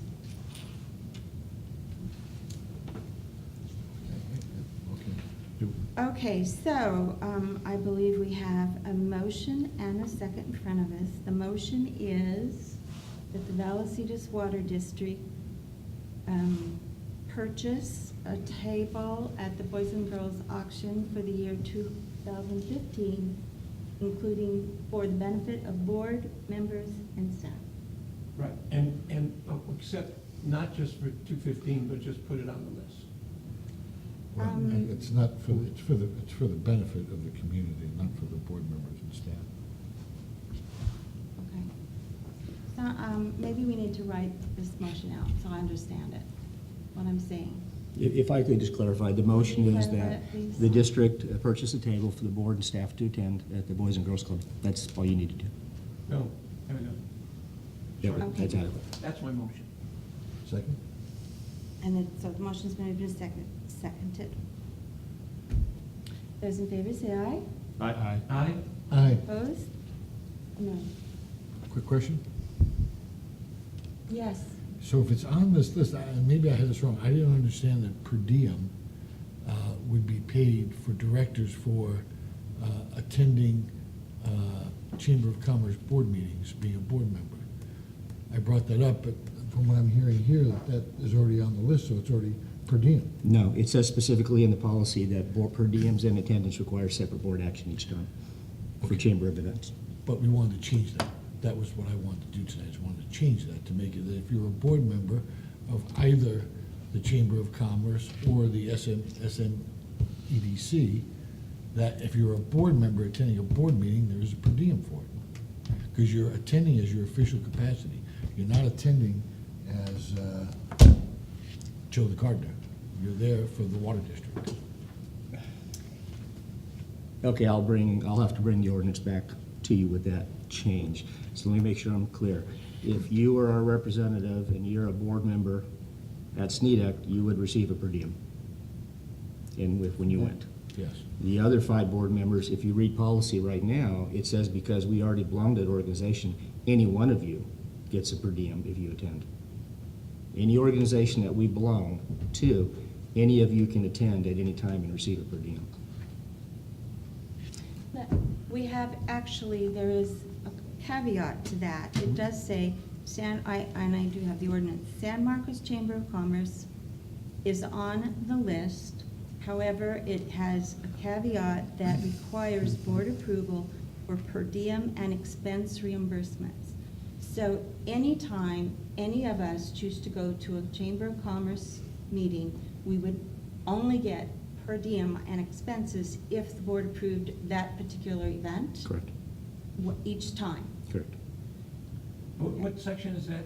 It's in section 2.1 of ordinance 190, and I don't know if the whole ordinance is in the packet. Yes, it's on page 60. Oh, page 60 is. Oh, here we go, yes, I see, required board approval for Do per you have diem and page expense. 60 Yeah. there? I looked there. I looked there. Um, And my suggestion is that we keep that in place, but if there's a board member willing to give their time, we're talking about this all under outreach and being part of the community and letting people know, yes, there's a water district and our building is over here, and we do this and we do that, and we are part of the community.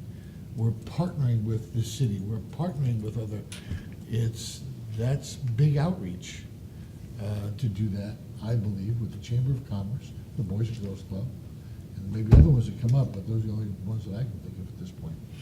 So if you're a board member, in other words, you're giving your time, not when you go to a sundowner, not when you go to a mixer, not when you go to a breakfast, no, you don't get paid for that. Unless you're a presenter, then you can come to the board and ask. If you want to be a presenter at one, maybe that's something you ask for. So that, I'm saying keep that intact, unless you're a board member. Well- And a board member, you get paid for board meetings. Not all the other meetings, just a board meeting. May I ask you a question on that for Yes, ma'am, clarification? certainly. Okay, if we were to go to the Chamber of Commerce just to a sundowner or whatever, and on a regular basis to let the community know that we're here and what we do and that we're supporting our community, and could they please, I guess, support us in return by paying their bills on time, we get a per diem. No. Now, I think if someone chooses to be a board member on any of these other committees, American, or Aqua and things like that, usually, or becomes a delegate, that's through a board policy agreeing that we want to do that. It seems to me that as a board, if we want one of us to be a board member really involved in one of those organizations, then it needs to come from the board, and not just me going and saying, you know, I really want to be on the center of Arts Center, and I want to be a board member, and I want a per diem because I'm Vallecitos and it's an important part of the university. I think, personally, I'm confused. I feel there needs to be board direction if someone is going to step up to the board. I mean, I feel the same way on the San Diego North County Economic Development Council. Yes, that's just me. But I think that's what I'm suggesting. I'm not on either, nor am I very likely to be in the very near future at all. I don't do either, so I'm not going to be so I can bring it up. I'm thinking it's important that we have a board member on the Chamber of Commerce and we have a board member on the SNEDC. I think that's important for our organization, personally. So therefore, in its importance, not just for someone going to a sundowner or a mixer, but if they're willing to spend time on the board where water issues arise constantly, that we have a member there present, and we have a presence in the community to answer those questions as they happen with the peer group who you have, leaders of industry, leaders of business, school teachers, all these people on the board. When they have a question, there's 17 of them, they want someone to answer it. And I can't answer it because I'm staff. So I need to have a board member answer. Madam Chair, Yes. Dr. Hernandez. I would look at this as though it's exactly the way it has been presented. Right now, we are members of these organizations. We get a per diem if we go. The only one that has a caveat is the chamber, and that one is asked for, and I think that's appropriate. And I believe if in fact one of us becomes or desires to become a board member, I cannot imagine that they wouldn't be coming and asking for the second paragraph there to add per diem to that organization for their board membership. And so I think the way it's stated works the way it's supposed to. And maybe I'm wrong, but Director Barton will tell me. Yes, Director. And if I may, I'm saying is that it's not and it won't be. But if it was me, I'd find it very hard to come to the board and say, oh, I want to be a board member, so pay me for doing it. See what I'm saying? So I think it's coming from outwards to someone that's not involved. Maybe no one wants to be a board member. I don't know. On the organizations we have, you would be paid per diem. That's what I'm saying. If Mike decides he wants to be a board member on the San Diego North County Development Council, he could become a board member, and you're gonna get per diem regardless, because it's already there. So, and I got per diem when I went to the meetings originally, and I filled out the form and I got per diem because it was there. And I agree. All I'm saying is do the same thing for the San Marcos Chamber of Commerce. Point of clarification. Let me finish my point here. I'm sorry, Mike, but where that becomes confusing to me is not so much as a board member to the chamber, but the events, the sundowners and the breakfast. And this way, we don't have to get into that unless somebody brings it up as an important item that they want us to attend, and then per diem is paid. If somebody becomes a member of the board and goes to a board meeting, I don't know why they wouldn't come and say, hey, I'm a board member, and this says that I'm a member and requires approval, so I want to get approval. And they have to come every month and then. Well, I think they could ask at the time to amend it if necessary, but rather than amend it now, I just don't think that it works. I think this works okay. Fine. Is there a reason? Thank you. Is there a reason why we don't appoint a delegate? I'm looking at our minutes from last meeting where we made our appointments. I don't see an appointment, a delegate for the Chamber of Commerce, although it is listed as this, in the same category and group as the EDC, both the San Marcos EDC and the San Diego North EDC. Is there a reason why we don't have a delegate that represents us there under the same condition that they do for the other groups? Historically, the district has only supported the role of the chamber, as you can see, by financial. As a member of the community, we pay our dues annually. I don't recall, since I've been here, that there's ever been a push by either the chamber to have us there. We do coordinate with them, we do in their newsletter, and we do stuff every month. But why the board has never wanted to be there, or whether or not they've ever asked us to, again, this is a policy decision by the board. If the board wants to change and say we want somebody there, as Director Hernandez already says, it allows you to do it. And if we did have a representative, I'm going to assume the board has to make that appointment, not the individual decision by a board member. And if the board makes that decision, I'm going to assume that in that action, let's say they decided to put you, Director Snell, if there's a seat open on the board at the chamber, I'm going to assume that action is also going to be to authorize you to receive a per diem for attendance. Yeah, Yes. not to keep going with this, but just my satisfy my ignorance a little bit here, being pretty new, but why was the Chamber of Commerce singled out specifically? Yes, it seems like if you have, the way the ordinance is written, if it's included in that table, then any board member that attends gets per diem. I would say the Chamber of Commerce has a whole lot of events. It could be everything from a parade to a pancake breakfast to a car wash. And the feeling of the board was there's probably something the chamber does that has a direct business correlation, but to receive a per diem for every event that just pops up, like as Director Martin was saying, they have a lot of events that really aren't relevant. Yeah. But maybe the board of the chamber is relevant to us, but the pancake breakfast probably isn't. I think there were so many perception issues of, really, you guys went to a pancake breakfast and you got a per diem? That's my understanding historically. That makes sense. Yeah, historically, that's what I believe. Yes, Director Martin? The chamber has 8 standing meetings every month, finance, membership, all that, so it'd be a bit ridiculous. Yeah. I think that was the basic rationale. Yeah, sorry, it kind of makes sense to have Yeah. just the board member one meeting. Well, I don't believe we have a motion in front of us at the moment, do we? No. Okay. Then if there are no objections, I would like to suggest we keep this as it stands at this time, and we will be hearing on Mike's question, and you've received an answer on the Boy and Girl. Yeah, we got that one approved. Is They're there both taken. anything else under this particular ordinance? Madam Chair, before we leave this item, and I don't know if it's appropriate because I did not mention it last time, but since the last time and this time, having gone through it, I do see that the per diem compensation, section 2.2, is under this policy. That's correct. And I would request that we bring back this policy again next month so that it's properly noticed to discuss the per diem. If I might on that, every year we have brought it back before the board in February. We do a survey. Oh.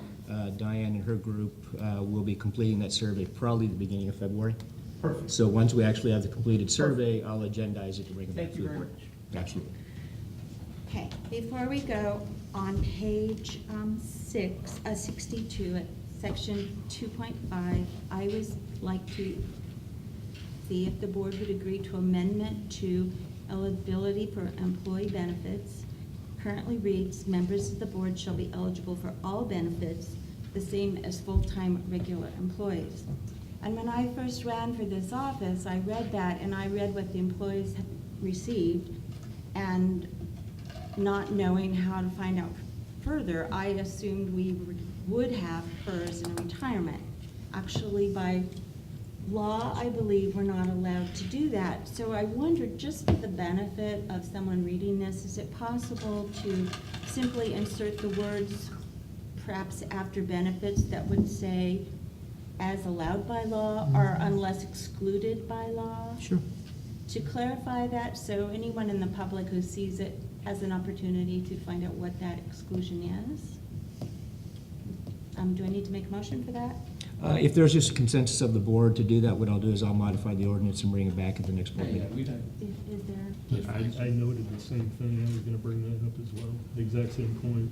Yeah, it was one of the reasons when I ran, I thought we were still doing PERS and I had questions about it, so. You just went to that? Thank you. All right. That was a healthy discussion. We are moving on to Yeah, I'm agreeing with you around. Oh, yeah, here. point 5. There's one thing I didn't do. San Marcos San Marcos State of the City address meeting attendance per diem expense reimbursement approval. This item was brought to the agenda at the request of Director Martin. Yes, thank you very much. I brought it up only because we did it last year, and it was due to happen again this year, and it was being brought up by staff, but I was just double checking to make sure it got brought up because I had been admonished about something that I hadn't done in the past by not getting agendized, so I made sure I got it agendized so that it could be talked about. I kind of feel kind of weird talking about it because it has something to do with what I do, so maybe I shouldn't be talking about it. If you'd like, I'll just give the motion that was handed the last 2 years. Thank you. In February 3, 2013, this came for the board, and also February 14th, 2014. The motions were made and seconded to authorize the payment of expenditures to attend, but not a per diem. That was the motion that was approved in each year. And to clarify, is expenditures the cost of the? Cost of attendance and the travel reimbursement. And travel reimbursement? Yes. Is That was the- what the board did actually for the last 2 years. that- Yes, the Director. So we need an action, A motion? a is- motion for that. And just to clarify, Director Martin, can you vote on that? I don't know. I think Mr. Scott? I believe it's a joint thing this time? It's a joint thing between the city and the Chamber of Commerce putting it on. Pal is an employee of the chamber, but I don't see. But it's there's really no a state material of the conflict. city It's a address. state of the city address, there's I no don't conflict with the think water it's a district. problem. And chamber installation. Yeah. So it does both. but- It's not a material impact to the business of the district that's gonna impact anything. Well, I'll move. So yes, I can. I'll move that motion. And I'll second it with a quick comment, and I just want to keep stressing that this is part of a bigger initiative that we've been focused on this year as part of our public outreach, and the more we go down this path, and part of my comments earlier regarding the PR firm that we're using, I actually am coming to the belief that there's more value for our ratepayers for us to do things like this than there may even be in spending the money that we're spending on a PR firm, and that's why I'm supportive of this as well. Okay. Comments? All those in favor, say aye. Aye. Aye. Passes unanimously. Thank you. And just for clarification, a table of 8 is $600, $500. I'm sorry. And I gave Diana a list earlier. Okay. Item 2.6. This is the annual financial institution registry and authorization. I move it up to you, John. Madam Chair and members of the board, this is a annual item that we have, which basically lists the financial institutions that we transact business with and who's authorized to transact business through that financial institution. In 2014, there weren't any changes as far as who was authorized. When there's a change, we usually have to do a full resolution of the board and fill out whatever forms the bank requires, get all the signatures, just like the old signature cards, send them in and do it that way. This year, since there wasn't any changes, rather than doing all the resolutions, I thought maybe we could just put together a table with listing the institutions and the authorized people for your presentation. And also, that's Table A on the following page. Table B on the following page is a list of the broker-dealers that we transact business with for our investment portfolio. And there hadn't been in the past a listing or registry of those, so we wanted to get that before you now and show you who they are and who's authorized to, or who's actually been interacting with them. One thing that we will do with this is that when we get new auditors next year, we'll show them this as far as this is our authorization, so that when they check to see who's interacting with these institutions, that they fall on this list. And the fiscal impact is none. Staff recommends that that we continue using this current registry of financial institutions and dealers. Sorry. Okay, board, what's your pleasure? Pacemaker. Questions, comments, a motion? Move to approve it as Second. presented by staff. It's been moved and seconded. Those in favor say aye. Aye. Those opposed? Passes unanimously. Okay, that is the end of the action items, and we'll go to reports, and the first one is our general manager, Dennis. Yeah, a couple things. At the last board meeting, the board identified several topics for upcoming workshops, the audit workshop, the IRP workshop, and the wastewater density impact fee workshop. I did send an email out right before, I think it was on the 22nd, right before Christmas, getting a series of dates.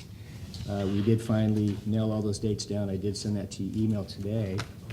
One of the items that we did, similar with what I did with Director Martin when he was the chair last year, when we had an item coming forward, we could get some information out to the board ahead of time for discussion purposes. I did that with him on the reorganization. I also did this just working with the chair through staff and about the audit process. And I'll pass around just a brief memo and outline. And really what this is for the workshop whenever the board actually does this, just to provide some insight. And what it is basically just goes back to the process that the district used to use. Was we would go through the finance committee would be part of the audit process, they would be part of the entrance. Did I not say enough? I'm sorry. They would be part of the entrance exam, they would be part of the selection process on the firm and the audit. So it really just kind of rolls back a few years, the process that we used to have. Again, as Director Martin indicated, definitely some misunderstanding last year on my part. But this is not for action or anything else tonight. This is just some food for thought that you could have as we lead into that workshop, that you'll already have kind of an idea of the normal process of how we go through that. We did check with some of the other local agencies all around us. They do the same thing. Some of them call it audit committee. We just call it a finance committee. It's the same difference. So anyway, that's just food for thought. Kind of it gives you an idea that it is a year-long process. The audit doesn't start 3/4 of the way through the year and then mids. It actually begins fairly early on in the process. It is a year-long process. It never stops. As soon as we finish 1 year, it starts again the next year right off the bat. So again, this is just food for thought on the way that we used to do it and kind of some general thoughts for you to look at when you do actually have the workshop. The other thing, I think I have 5 of them. As you're aware, Director Martin. I'm questioning on this, and I appreciate it. The committee process we broke away from, or have for quite some time, and moved to a workshop process. Mhm. So when you say the finance committee here, I assume you really mean a workshop? No. Because No, we haven't used committees. I know, and if, from my standpoint as a GM, on efficiency and how things work well, and again, I think I explained a while back how we even went from using the finance engineering committees, was we would present the budget to the board. It would go to the engineering committee, and go to the finance committee, go to the legislative committee. Some of the board members were hearing it 3 times. I was like, come on, can't we just do this once? So that's why we added the committee of the whole process. The board kind of got a flavor for, that's kind of good, but, so we went away from the other process. Well, we kind of swung back to not having a monthly meeting every time. As Director Hernandez said, well, that's where we made the sausage, and then we came in here and just kind of ratified everything. The committee process works really well. It's a very good process to go through. It does place responsibility on those individuals on the committee, but it also puts responsibility on the balance of the board to have the faith and trust in those committees, that when they bring something forward, they're going to take the recommendation. So the committee process is a very common process through the water industry. It's not uncommon. It's just changed with the evolution of the board over the past couple of years. Again, this is just food for thought, Director Martin. If the workshop says, this is great, but we want to do it before the whole board on each of those steps, that's fine. No qualms with me. I'm just looking to, you do have a standing finance committee that is assigned that responsibility. If the board says, we'd rather just do it to the full board and we have a special, and you got to remember, these are not long meetings. These are 15, 20, half-hour meetings when you get updates and you talk about them. So they're not really workshop where it's going to be a 1 or 2 or 3 hour thing. If you go to the November, December, I think it's the second item in there when we actually present to the committee of the whole, that's probably going to be 1.5 hours to 2 hours. That'll probably be a separate workshop because that's when he gets into the meat and potatoes of the audit.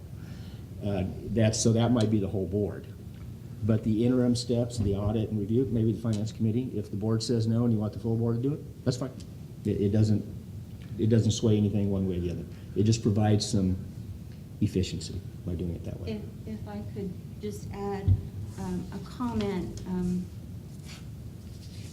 When I know we haven't been using our committees, but when I had an opportunity to appoint people, I specifically chose Director Martin and Director Sinella for the Finance Committee because I know you both have had a great many questions and you have some experience behind you in dealing with such issues.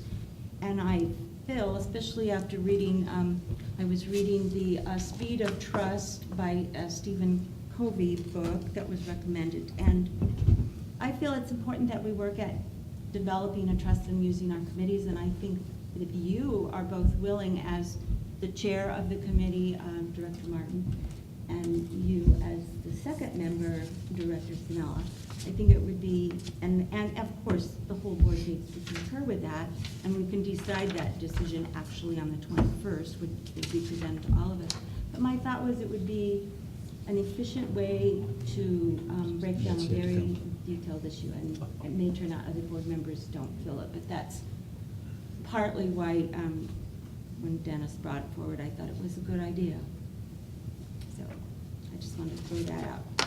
And we'll discuss it on the 21st, I take it. Yeah, this is just food for thought. That's all it is. Yeah, it's food for thought. Yeah.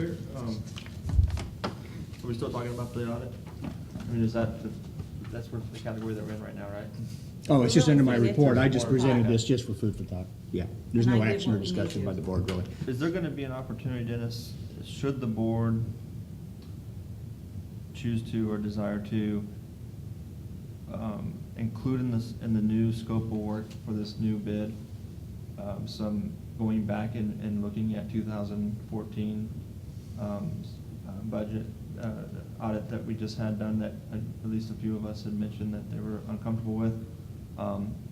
You know how when you file your taxes, you go to a new tax account for the first time, they'll say, oh, let me look back at your past account, maybe I can save you some money or something. Will there be an opportunity for us to discuss that as a board and perhaps and have that included in the statement of work? Should we decide to? I don't understand why. To have the new audit company maybe focus on a couple of particular areas on the prior year's audit, again, just to put us at better ease, since we were not included in we didn't have workshops, we weren't included in any sort of interaction or opportunity to give them feedback about the audit. Should we have had any concerns?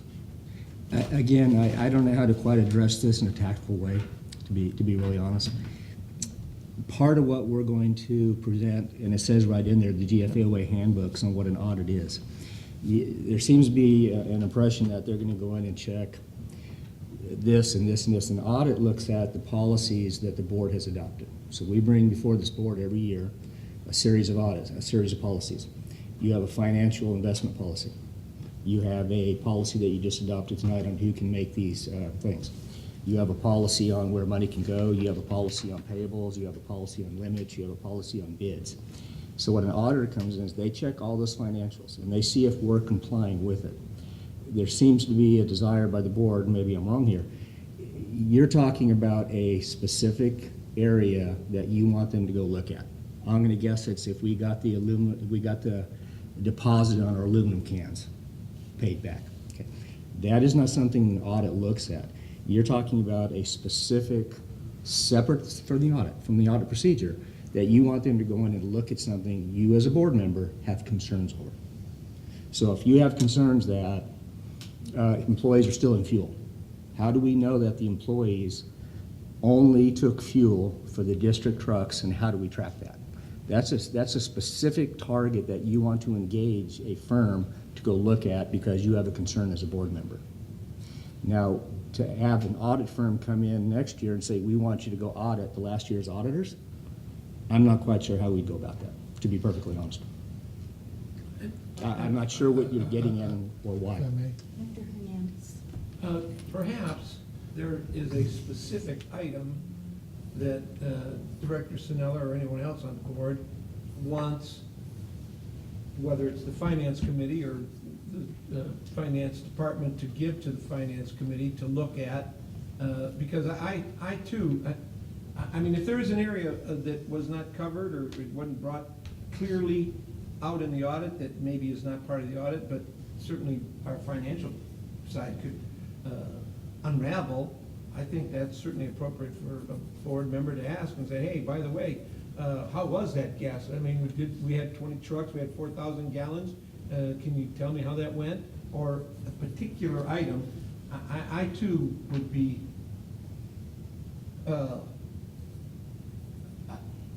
it's hard pressed to ask the next auditor to look at the past audit, because that's, as you say, an audit on an audit, and maybe there's a specific item, and unless you tell them what the specific item is, to review the whole audit, it's gonna be quite expensive. And that's part of the entrance conversation, when the auditor comes before you and they have the entrance, it's not an exam, the entrance, what do we call it? Entrance exam, when they come in the beginning. Okay, entrance meeting. Entrance meeting. Entrance meeting, they'll explain to the board, the committee, however you do it, what the process is. And we'll get into this in detail at the workshop.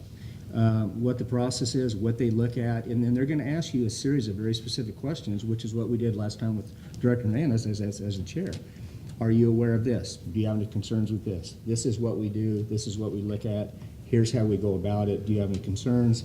Do you have a perception of fraud in any areas? Do you have concern of this or concern of that? That's what the auditors look at and how they go about it.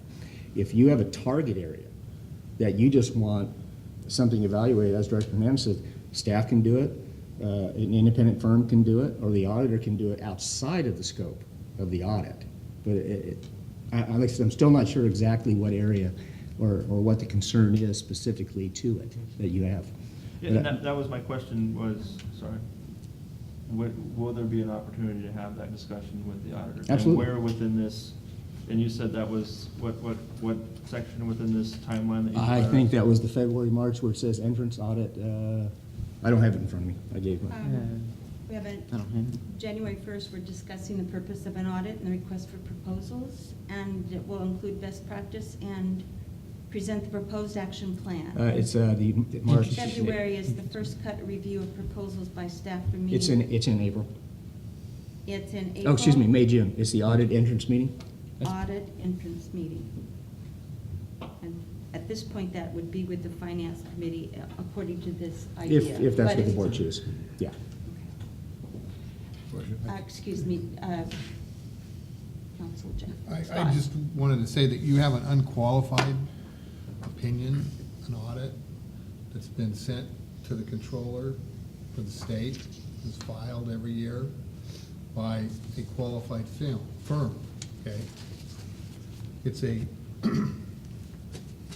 as high as you can go as far as the standards in auditing public agencies. Now, if you want to come back next year, and I think you need to be precise as to what you want the other firm to do or test, that's called an agreed upon procedure. And so you would have to make sure that you have clearly what you want to do, what you want them to do to go back and look at this other audit. But at this point, you've completed your fiduciary duties as board members by, you basically engaged a qualified firm who's issued an unqualified opinion, who submitted that to the controller, so that from, fiduciary standpoint, you've really done what, public agencies all over the state do. Now, if you want to come back and do something later, you can do that, and you can have that discussion. But you need to be very clear on what you want them to do so that they can understand what it's going to cost for them to go back and look into other things. It'd be a separate negotiated scope of work. Thank you. And Director Martin. Yeah, looking at the schedule here, if this is the schedule, I think, Dennis, the question you brought up was Director Hernandez was president. He had a chance, an opportunity to meet with them. And if there were specific things that he wanted to ask him, he certainly could have. And we talked about, not beating a dead horse, but I am a little bit. That didn't happen while I was president. I never met with them. I never knew who they were. We certainly had no negotiation as to who we were going to have. That was completely staff-driven. There was absolutely no input whatsoever from the council, from what I see here from the board. What I see here is the interview selected firm by the finance committee will be recommended to the full board. Correct. Which is completely different than what's ever happened in the past. It's been a staff-oriented, from what I can tell for the last 2 years. Staff has chosen. We had the last auditors for 7 years. No, you had them for 5 years. Thought he said he had 3 plus 2? Thought he said 5 plus 2. 3 plus 2. 5 years. Okay, 5 we have years for is 5 years. 5 years is the standard. Okay, and SDL Leadership Academy that the board sent me to said 3 years is the max. But that's difference of opinion, I'm sure. I still don't know if I'm happy with just the finance committee doing it. That'll be up to the board to decide. I like the idea of full board involvement. That happened before I got here. You were doing that. That was happening for years prior. It wasn't just the last couple, I think is what you said. I'm going, no, that wasn't, we had the meetings of the whole long before, at least 2 years before I got here. So it had been going on. And I understood the reason for it was because basically everybody wanted to have all the answers they wanted to have. And it's great, there's a book that says, trust each other, kumbaya, but I don't know that we all do, so that's a question the board will have to determine. And we can do that at the next meeting too, I assume. Yeah, and that's why you have the workshop. You guys can nail this all. Again, this was food for thought. Sure. That's all that Thank was. you. I just wanted you Thank you guys very much. I give you a appreciate starting it. point. I appreciate it. The other thing I'll pass around here, as you may recall, the district installed a new phone system back in August, September. And with the purpose of, a variety of reasons. One is the old one there was just the string was worn out between handsets, and the squirrels were tired. So we put a new phone system in. It provided a lot of additional capability. And I have indicated over the last few months that we've been looking at trying to track things differently and kind of come up with some stuff. So what you have before you here is this is something that, again, will become part of the monthly report along with the meters and everything else. But what it is, we looked at John's staff and customer service. They kind of started tracking all the different calls they get, and they might have had a category for squirrel on the loose. Well, they only got one of them that year, so we took that off the tracking pin. So what we did is we just came up with the basic ones that got the predominant number, and you can see the percentages of how they come in, how they track month to month. And there's a description of what's in those categories. So you won't get the description every month, you'll just actually have the chart in the background as to what it is. This is just a first shot so you guys know what it is. I told you I'd be bringing that back to you. So they finally had 4 months of playing where things fit, where it worked out best, and where the numbers actually came up with. So again, that's just for your information. Just a quick, Yeah. Yes, Director Martin. something I noticed. I've called over the holidays 2 times in here, both times to speak to Diane and both times it went directly to the machine, not to an operator picking it up at all. And the machine said, dial 1 for engineering, dial 2 for customer service. That's it. It was like, well, I don't want customer service and I don't want engineering. How do I get Diane? So I was forced to dial customer service rather than bother engineering, who's hard at work. I'm sure customer service is too. And I told him, I said, by the way, I'm trying to get a hold of Diane, but don't log this that I'm trying to get customer service, because I'm not. I don't know Diane's number, so could there maybe be, seeing as it's gonna be prevalent, I know the thought process and the board direction was, we didn't want a machine answering it. And I was like, well, we'll do this and we'll slowly ease them into it. No. And now you've eased us into it. Can you give more, if you want to talk to? Yeah, we'll look at more options on it. I'm Talk to Dennis. going to guess at the times that you did call that it was stacked up, because right now what it does, it allows them to stack up and just wait. So it sounds like you happened to hit it when it was maxed out on how many services. The other thing I'll have Diane do is we all have them, we all have direct numbers. Well, yeah, but I don't know the extension number. No, we'll get you the direct When I'm numbers. out driving around in Yeah. the car, I don't. Yeah, we'll see what their options are. Yeah, we'll take a look at that. Hopefully, we just go back to having a live person answer it, because I think people We do. appreciate customer We do. service. And maybe that's part of what we can do in our opinion poll. Would you rather have be answered, this is the question to ask, would you rather a machine answer your phone call or a live person? And see what the people have to say.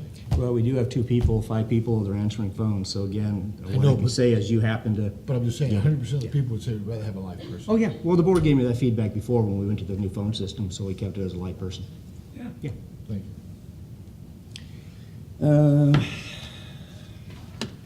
Let's see what else did I have. So we got the meetings, you got those.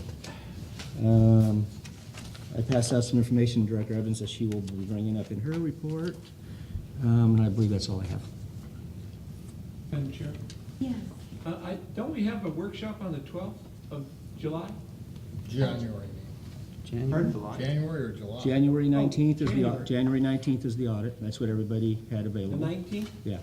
Nothing on the 12th? Martin Luther King Day? Thank you. January. Oh, It's not a holiday for us. Okay. Yeah, I sent the email out to you guys earlier today with the 3 dates. I had it on the 20th, so actually that's the 19th? 19th. And what time is that? 4 o'clock.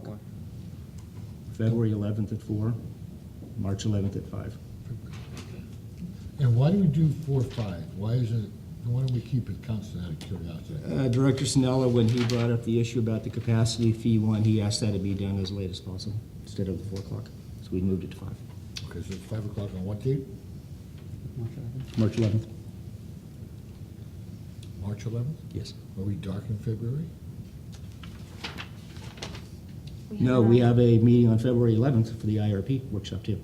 So we have a separate extra meeting in February as well. And is there a rule that says we can only have one workshop a month? Nope. I'm just asking, they're pretty spread out, and if we want action on things, we could have 2 in 1 month and none in another month. You could, but trying to come up with 5 of you on the same day 3 times in a month is pretty hard. It was pretty tough just to get these days, consensus between the 5 of you. I'd like to make a suggestion to the chairwoman, if I may, that maybe we do this at our board meetings from now on, because I know Dennis has been, Diana's been in contact with me 3 or 4 times looking at different dates as people can, and maybe if we just bring it to this meeting, we can do it, and I'm sure she has more important things to do than to I find out believe what that would be a dates. wonderful idea. We have tried it off and on in the priors. I'm here We for just it. had a hard time with everyone having their calendars. So board members will give that a shot, and you just need to have your calendars with you. I would agree in this. Director Sinella. And in this particular case, Director Martin, I think I was probably part of the problem. I was on vacation the first week of the year and didn't bring my laptop and didn't get the email, and then I had a follow-up email from Diane, which was even more work for her, unfortunately, so I think it would be more efficient to do it here while everybody's here. We've tried it both ways. And would you please agendize that, because I don't use my phone or this box for my calendar, I use my Outlook, and so if I know, then I'll print out my calendar to see when I am available. Because if we did it at the meeting right now, although it might look good on my phone that I'm available, I get back to the office and I go, oh gee, look, I've doubled up. You lost me. Agendize what? Agendize that we're gonna talk about meeting dates for any particular item, or We just don't have it need that. in the- That's what directors' reports and and put that's it in what the open director's comments are report, for. But if we could identify that, then I'll know to bring my calendar. I don't know when you guys are gonna ask for things to happen. Well, then, I would suggest to the board members, if you want my input, you're gonna have to let me know. I would Would you love to, like Jim, this? but I can't read all 5 of your minds. Trust When me, I I've get my tried. work Surface Pro, then Yeah. it'll be okay. I've tried, and I haven't been very good at it yet. Perhaps on director's comments and future agenda items, we could just put right there, bring your calendars. Okay, There you go. there you go. There you go. Bring your calendar. Yeah, I'd love to be able to read with mine, but I'm not that good. Then we've been told and we're responsible if we blow it. Thank you. Council, I have nothing. a new year and nothing. I know, I looked at legislation, there was nothing really significant. There's just nothing to really report. No Just don't Brown wanna Act say violations? No It's Brown early. Act stuff, really not. It's early. Pretty light year, except for the water legislation. Well, We've that's- already talked about it, so. Excellent. I have a very short one for this County Water Authority. Their meeting for the first of the year is actually on the 22nd. The big issue, of course, is still we are in a drought in spite of the rains, and you received, set up the little thing I showed you with the potable water production data submitted, I believe. And I thought it was interesting that the potable water use statewide is actually down 9.8%. And in the South Coast region, it's down 3.2%. And that is from November of 2013 to November of this past year. However, the percentages really don't tell the whole story. The San Diego region itself was actually up 1.3% in overall. And again, that doesn't tell the whole story because it was influenced, and this isn't included in it, by the higher temperatures. We were, I think it was 5.8 or 5.3 degrees higher than normal and from the year before, and 3.some% higher than the normal. But and we also have agriculture, so if you were to remove the agriculture special rates, our region is actually only up 0.5% this last month. But as far as the State Water Resource Control Board is concerned, and this will be one of the issues, is do they take that all into consideration, or will they just rely on the percentages to decide how to allocate and restrict? And you know, we've said before that Southern California's been really good at conserving, so we're kind of the head of the game of Northern California. But right now, they start out like it's a blank slate, so they do the big bit we already did, and we don't look so good. So there's going to be a lot of concern on how we end up this year. And I also noticed in that little, I think it was Aqua for me or something, it had commented that the reservoirs north of the Delta actually gained water, but nothing in south of the Delta and the Central Valley. So I think we're in for a big struggle. And I thank you, that's it. Encino Wastewater Authority, do you have? Yes, well, I do have the board meeting. I was the president for a day. Yes, it was exciting. And There was a rebellion. The reality was it was a pretty short meeting. President Podol, former Director Podol, the Vallecitos, was given an award, passed that out with him. We talked about our committee meetings for the upcoming year, and we elected officers to the board directors. Do you know who they are? I don't, well, I do, but I don't have a list with me, and rather than somebody's name wrong, I will pass. If you're interested in that, I can skip it. Yeah. And that was. Are you? Pardon? Are you part of the? I'm the representative of Vallecitos Water District, as is our newly elected board member, as the alternate. And, no, not as the alternate, as the number two. There's two. Tom's the alternate. The Encino board. Tom is the alternate. And. But my question, are you this year's president? Or No, that just. temporarily there? Yeah, they couldn't, you had to be a board member to be a president because he was not elected, and it happened after the seating of the new board members. He could not be president, so I took the place, which was prescribed in the policy, as the president for that one meeting only. So, short tenure. And who is the president? I think The president. it's Elaine this time? Oh, yes, that's right. Elaine Sullivan from Elaine Sullivan. Leucadia. She's the president. And This- Keith. Keith from Carlsbad, I think, is Carlsbad the, is the vice. they just rotate through. So Yeah, what- same thing. Yeah, they'll just rotate through seats. So it'll be as one agency coming in, we'll have the chair go in, but it'll be the vice chair from another organization. And then they split those up between the two committees so that nobody is serving on both. Did you have anything to report? No, I just want to say I attended the same meeting, my first board meeting there in Encino. Did he do good? He did very well. Glad to hear that. All right. I was coached heavily, I can tell you. All right, and are there any direct reports on meetings, conferences, or seminars attended? No, and we do have the Council of the Water Utilities coming up, and turn in your yellow slip to Diane and to keep her up to date. And now we will go to other business, possible change in the regular board directors meeting date. The CASA Winter Conference is going to interfere with the meeting scheduled for January 21st. I believe That's more correct. than a quorum are going. Yeah. So, did you have a date and suggested already, or were you assuming to do that on the 19th? If Jim brought his calendar. Do you have your calendar, Jim? No, but I'll fake it. The 20th, if that works for the balance of the board, we would just move it up a day. Move a day. Is that It's Tuesday. Right now, there's a COA that morning, and it would be a 4 o'clock BWD Correct. on the afternoon, if that works for the other of us, or forum I at will least. just tell you sadly, I cannot. I'm booked with my other job On the 20th? on the 20th. What's the day Thursday look like? The conference is. Conference that's is conference. Wednesday, Thursday, Yeah. and half a day Friday. Half a day Friday. Part of the problem of the next week is that I have jury duty, so I can't guarantee I'll be available, and Director Vallethorpe is Is out going of to town. be at leadership training. So it just pretty much the last 2 weeks of the month, regardless, we're gonna probably be missing one of you. Yeah.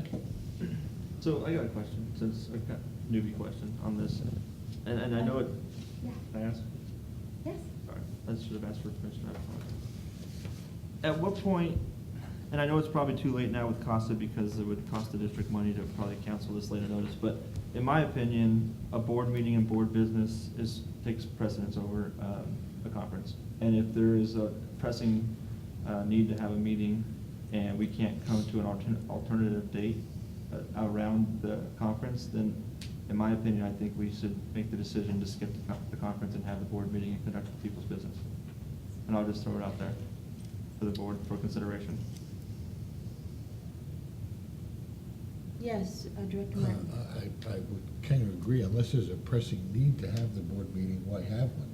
And unless there's a pressing need with a lot on, just add it to the next agenda, it'll be a little bit longer board meeting. Now, what I will tell you is you're gonna lose 2 weeks on your outreach, because we had that was part of the next scheduled thing. You will get the questions at some point, but there is no, when we do provide that thing to the board, Mike, we do indicate right on there, the mailing list, that it does interfere with the board meeting. No, I understand, So I'm just we saying that provide all maybe look going forward, and I was gonna bring this up during the director's comments. You know, I brought up a matter last board meeting that I wanted to have agendized for this meeting. And Director Hernandez had requested that we have a separate meeting and make it a workshop. And I was open to that to kind of go along, to get along. I'm finding out, I come to find out, we're pushing this all the way out to March. And to me, that's borderline unacceptable. And I know we have a heavy agenda, but the way I had expressed this matter when I brought it up at the last meeting is that this was something that we were getting feedback from members of our community. And I view our customers not only as our residential ratepayers, but also the businesses that we interact with, the development community that we interact with, basically anybody that walks through those front doors. And so this is somewhat of a pressing matter to them, and I thought it was urgent enough to ask that it be brought on the next meeting. To have it pushed out for 2 or 3 months because, in part, there's other things that we need to talk about, but also in part, there's other conferences that are going on. I just think from a customer service standpoint too, again, everybody I just mentioned, we can and should do better, and we should try to strive to move that meeting in particular sooner than just in March. I'd like to ask the board to consider that as well, but I was gonna save that for the director's comments, but since we're looking at schedules right now. Which one? This Workshop is that? regarding the capacity fees. Oh, yeah. And Yeah. further, now that you just chimed in, when I brought this up, there was 2 other board members, and I went back and looked at the videotape. Director Hernandez thanked me for bringing it up, saying that there was a lot of different opinions, that this needed to come up, that we needed to bring some closure to this. Director Martin said specifically, we need to bring this up sooner than later, 3 different times, and then to have it come back, and then I accepted that we would have it at a separate meeting, and then have it come back 3 months later is just not acceptable. And I'll just speak my piece and. Well. Maybe I'm just going to. I will tell you, as the email did indicate, I did speak with the chair, that's the normal process to go through when I do this. I can only pull off so many miracles, Director Snell, to get all 5 of you here at the same time, at the same conference, to avoid conferences, to pick alternate dates. You already set out the 1st and 3rd Wednesdays because you know we have a meeting on that time. And I will tell you, when we try to do it, you can see it took 2.5 weeks to try to get 3 different dates together, just to try to get all 5 of you. Again, in the past, if somebody goes to a meeting, the district continues moving forward. If somebody's not at an agenda, and we have a board meeting. There's nothing that says you got to have all 5 of you here. Now, we would obviously not put something on the agenda that is a earth-shattering item that all 5 of you should be here to deliberate on. We wouldn't do that. I wouldn't do that. But I can only pull off so many meetings per month to get all 5 of you here to get these items. The priority, what I was getting out of the board, out of the comments made when the audit was made, about the audit process and about the audit and everything else, the audit seemed to be a priority. There's nothing that says you can't stick both of those items on the same day. But the board has also shown a deference to not want to have 3 and 4 and 5 hour meetings. I think the audit meeting, to be perfectly honest, is going to be about a 15-minute conversation, my opinion. I don't see it as a big deal. If the board tells me you want both of those items on that first meeting, that's fine. Just be prepared for a long meeting. I don't care. All I can do is schedule to the best of my ability on your schedules and try to get them in there. And Madam Chair, Yes. again, I would agree. I think that audit item is going to be a pretty short discussion. At least that's from my perspective. Maybe I'm wrong, but putting the capacity, if the staff is going to have enough time to do that between now and the 19th. We're just bringing forward policy. Okay, then I don't mind attempting, or actually taking care of both the audit and the capacity at that time, and putting it in the 19th of January. That's my opinion. Sure, that's easy enough done. Okay, thank you. And also to clarify, I'd like it, when it does come before us, I want it to be an actionable item, not just a note and file item. So once the board hears the presentation by staff, any public input that might come. Yeah, it's not a consent calendar, it's an action item. There was some confusion in the emails that we had back and forth. Yeah, you know, again, but just to clarify, we have 2 categories on our agenda. You've got consent calendar, and then you've got action. That's it. Just because I put something on there, Director Martin had the state of the city requested to come forward. I just put it on there for discussion purposes. I'm not gonna second guess what your thought is as to why it's coming forward. It's under action item. If you guys choose to take action, you're at liberty to do so. The big issue is only that it be noted to the public, it's under action item, so they know you guys may do something. That's the only thing we have to do.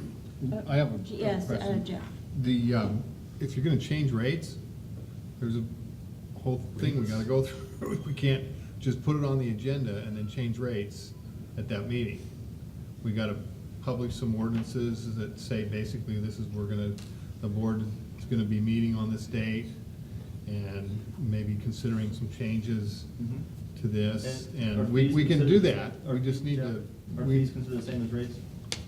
Pardon me? Are fees considered the same? Even more so. There's a much more stringent process. And then if you increase them, then you gotta give 60 days notice. So between the night now and. What I'm saying is it gets more complicated. We need to huddle as to whether, 218 is here, applies to this, probably not, but we wanna make sure that we wanna make sure we get our notices out to everybody within the paper and everything. If there's gonna be, you could at that meeting say, we'd like you to bring this back for consideration at a subsequent meeting, okay, to change the rate, if that's what you wanna do.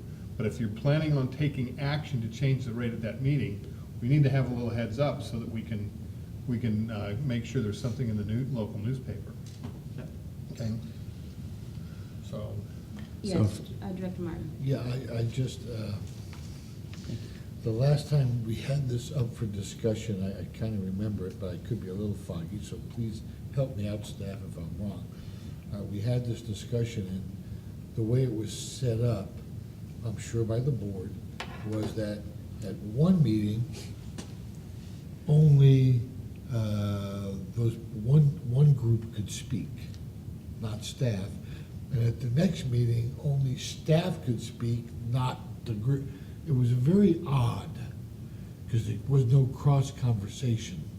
And I think that's what and they were both held as a meeting of the whole in the back room. Smoke. But the one time, you couldn't, there wasn't any interface. And I guess that's my question is, I want to make sure that it's on, we're open to talk about whatever it is on that subject. Have questions and answers, so we get a full deliberation on the subject.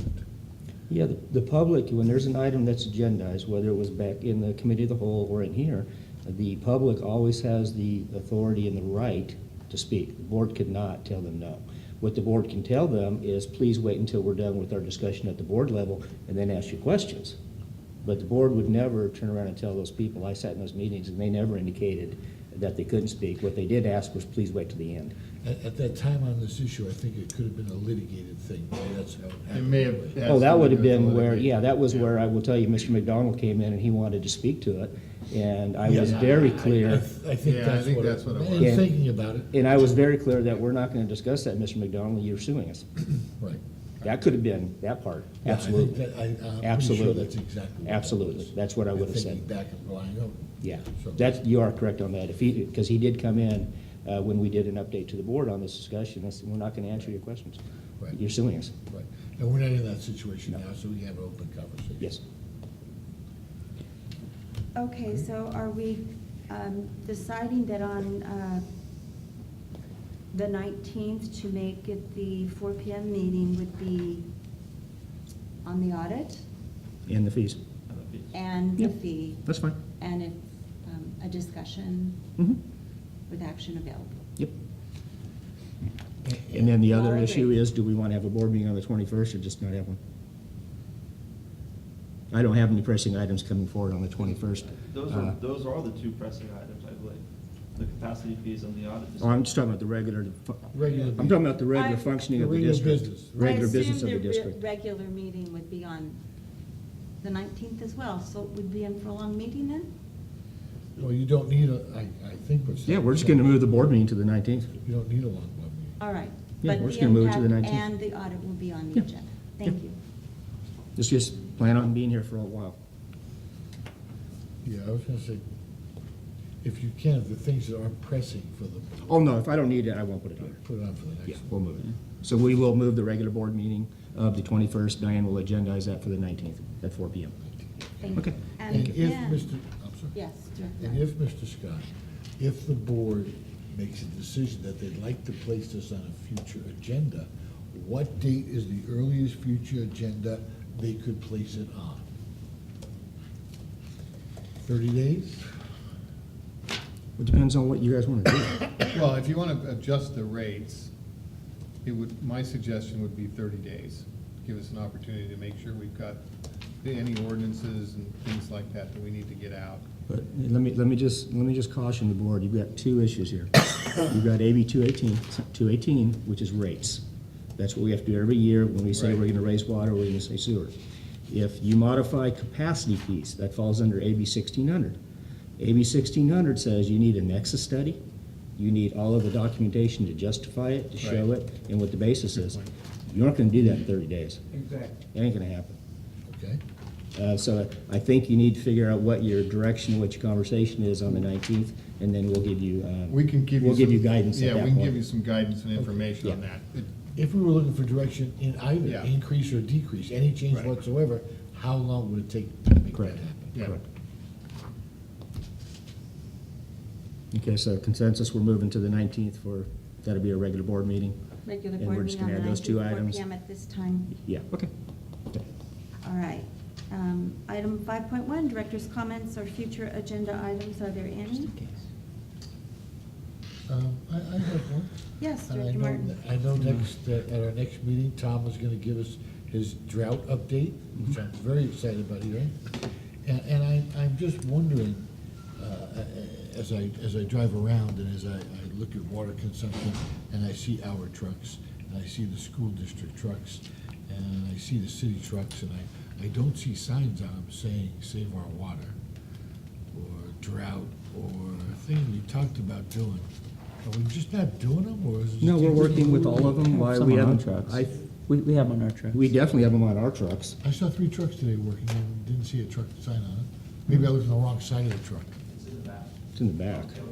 Oh, see, I looked at the signs. Yeah, but no, we have the signs, we've got this, the city, their staff is getting a lot of phone calls. If they see waste, they're making note of it and calling us. We reached out to the school district, they're doing the same thing. We can't get the RSVP to do it. They can't get state level approval for them to do it. But no, we've reached out to all the different organizations. Because some of this, as we look at the reports coming in, show that people really aren't conservative. Well, part of what I did, as I indicated last board meeting, we brought in NV5. I think we're hopefully gonna sign the contract for that to help expand the outreach, what we're doing. One of Chris's first duties when I sat down with him today was, okay, let's start looking at the cost of water cops, where are we getting our bang for our buck, where are we reaching out and make sure we're touching the right buttons. It doesn't do us any good to just globally go out and do water conservation. Staff is going through the analysis right now, as we might find that 23% of our increase is coming from only 7 customers. So then we're gonna do the analysis to get to those 7 customers. Why waste money on everything else when we can do it right here? So that's what Chris's first thing is, to really ramp that up. Thank you. Thank you very much. If there are no further comments, we are adjourned. Thank you.